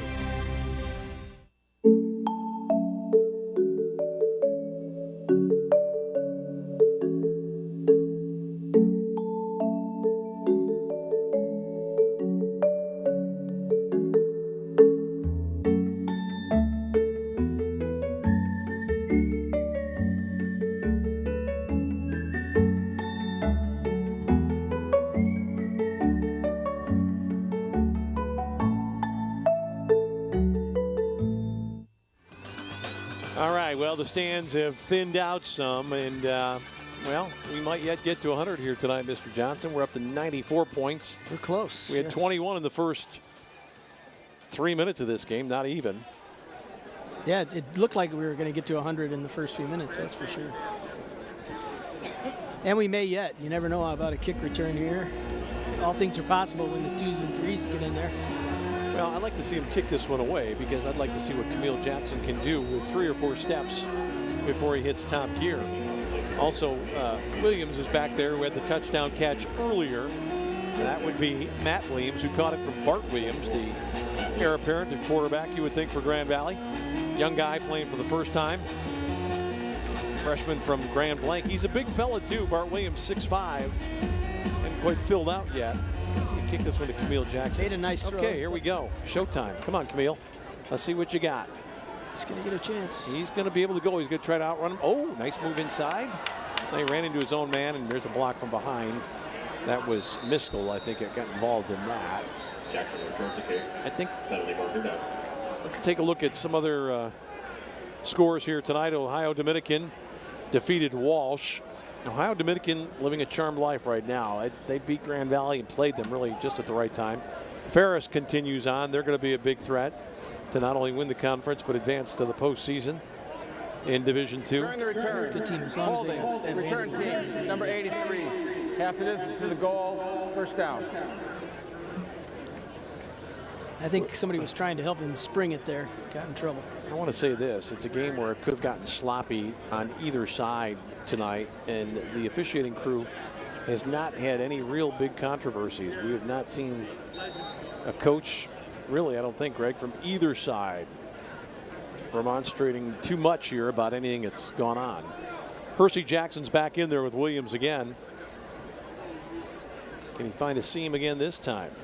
Well, he's piled up some numbers here tonight. Here goes Hurst right up the middle to the 10 for 5. As we get down inside 3.5 remaining. Grand Valley would probably like to have a timeout that would, or I should say a first down that would allow them to run out the clock. Percy Jackson, how about this? Net yardage of 71. 3 guys for Grand Valley averaging between 9 and 11 yards, or 4 guys, I should say, tonight. Yeah, that's 400 yards for those 4 guys, just about. It's kind of what the doctor ordered. Had to establish a running game again and have confidence in it and make it happen. Just shy of 400 right at the moment. Hersey's going to run up somebody's leg there and get it to about the 12-yard line. Well, I'm trying to do the math in my head. Let's see, 12 and 19. It's 31.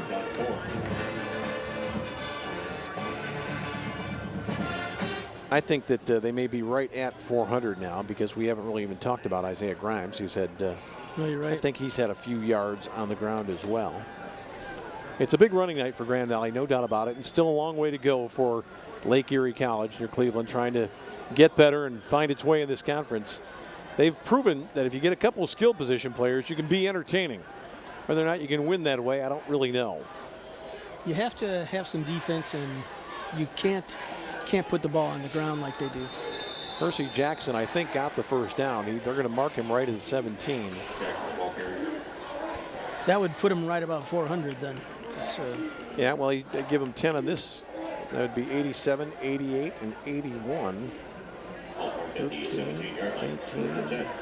I think coming into this drive, and, well, yeah, I think I'd put him over 400 for those 4 guys: Spencer Robinson, Rattay, and Percy Jackson. Isaiah Grimes had 1 interception, 14 to 25 for 241, 3 touchdowns, 2 to Potts, a long of 31, was not sacked. Grand Valley protected the passer better here tonight. Bart Williams continues on at quarterback. Percy just going to get a workout here, trying to stay healthy. Yeah, the offensive line, the starting offensive line especially, played the way you expect an offensive line to play at Grand Valley. And really, they got back to a little bit of Grand Valley football tonight.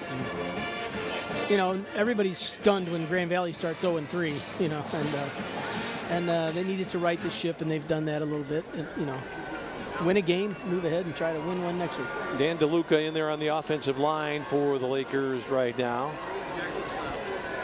Grand Valley, I think, is just going to run probably one more play. They're going to let the clock go all the way down, snap it, and I think this would be the last play from scrimmage tonight. Williams send a man in motion. Can he snap it in time? Oh, he didn't quite get it off. Meant to. Doesn't really matter because Grand Valley's not going to have to do too much. Offense, 5-yard penalty, second down. The young guy his heart was in the right place. He was trying to take the clock down, the play clock all the way down, and just one tick too many. Down to about 37 seconds left in this one. It's Grand Valley 66, Lake Erie College 28.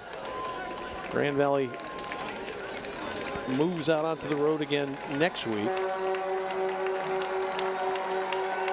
And that was going to do it. So the Lakers come to the center of the field to celebrate their first victory of the year. And Greg Johnson, some final comments here on what you saw tonight. Well, I saw a team that was kind of desperate to get a win, and they played that way. I thought the defensive line kind of set the tone for everybody.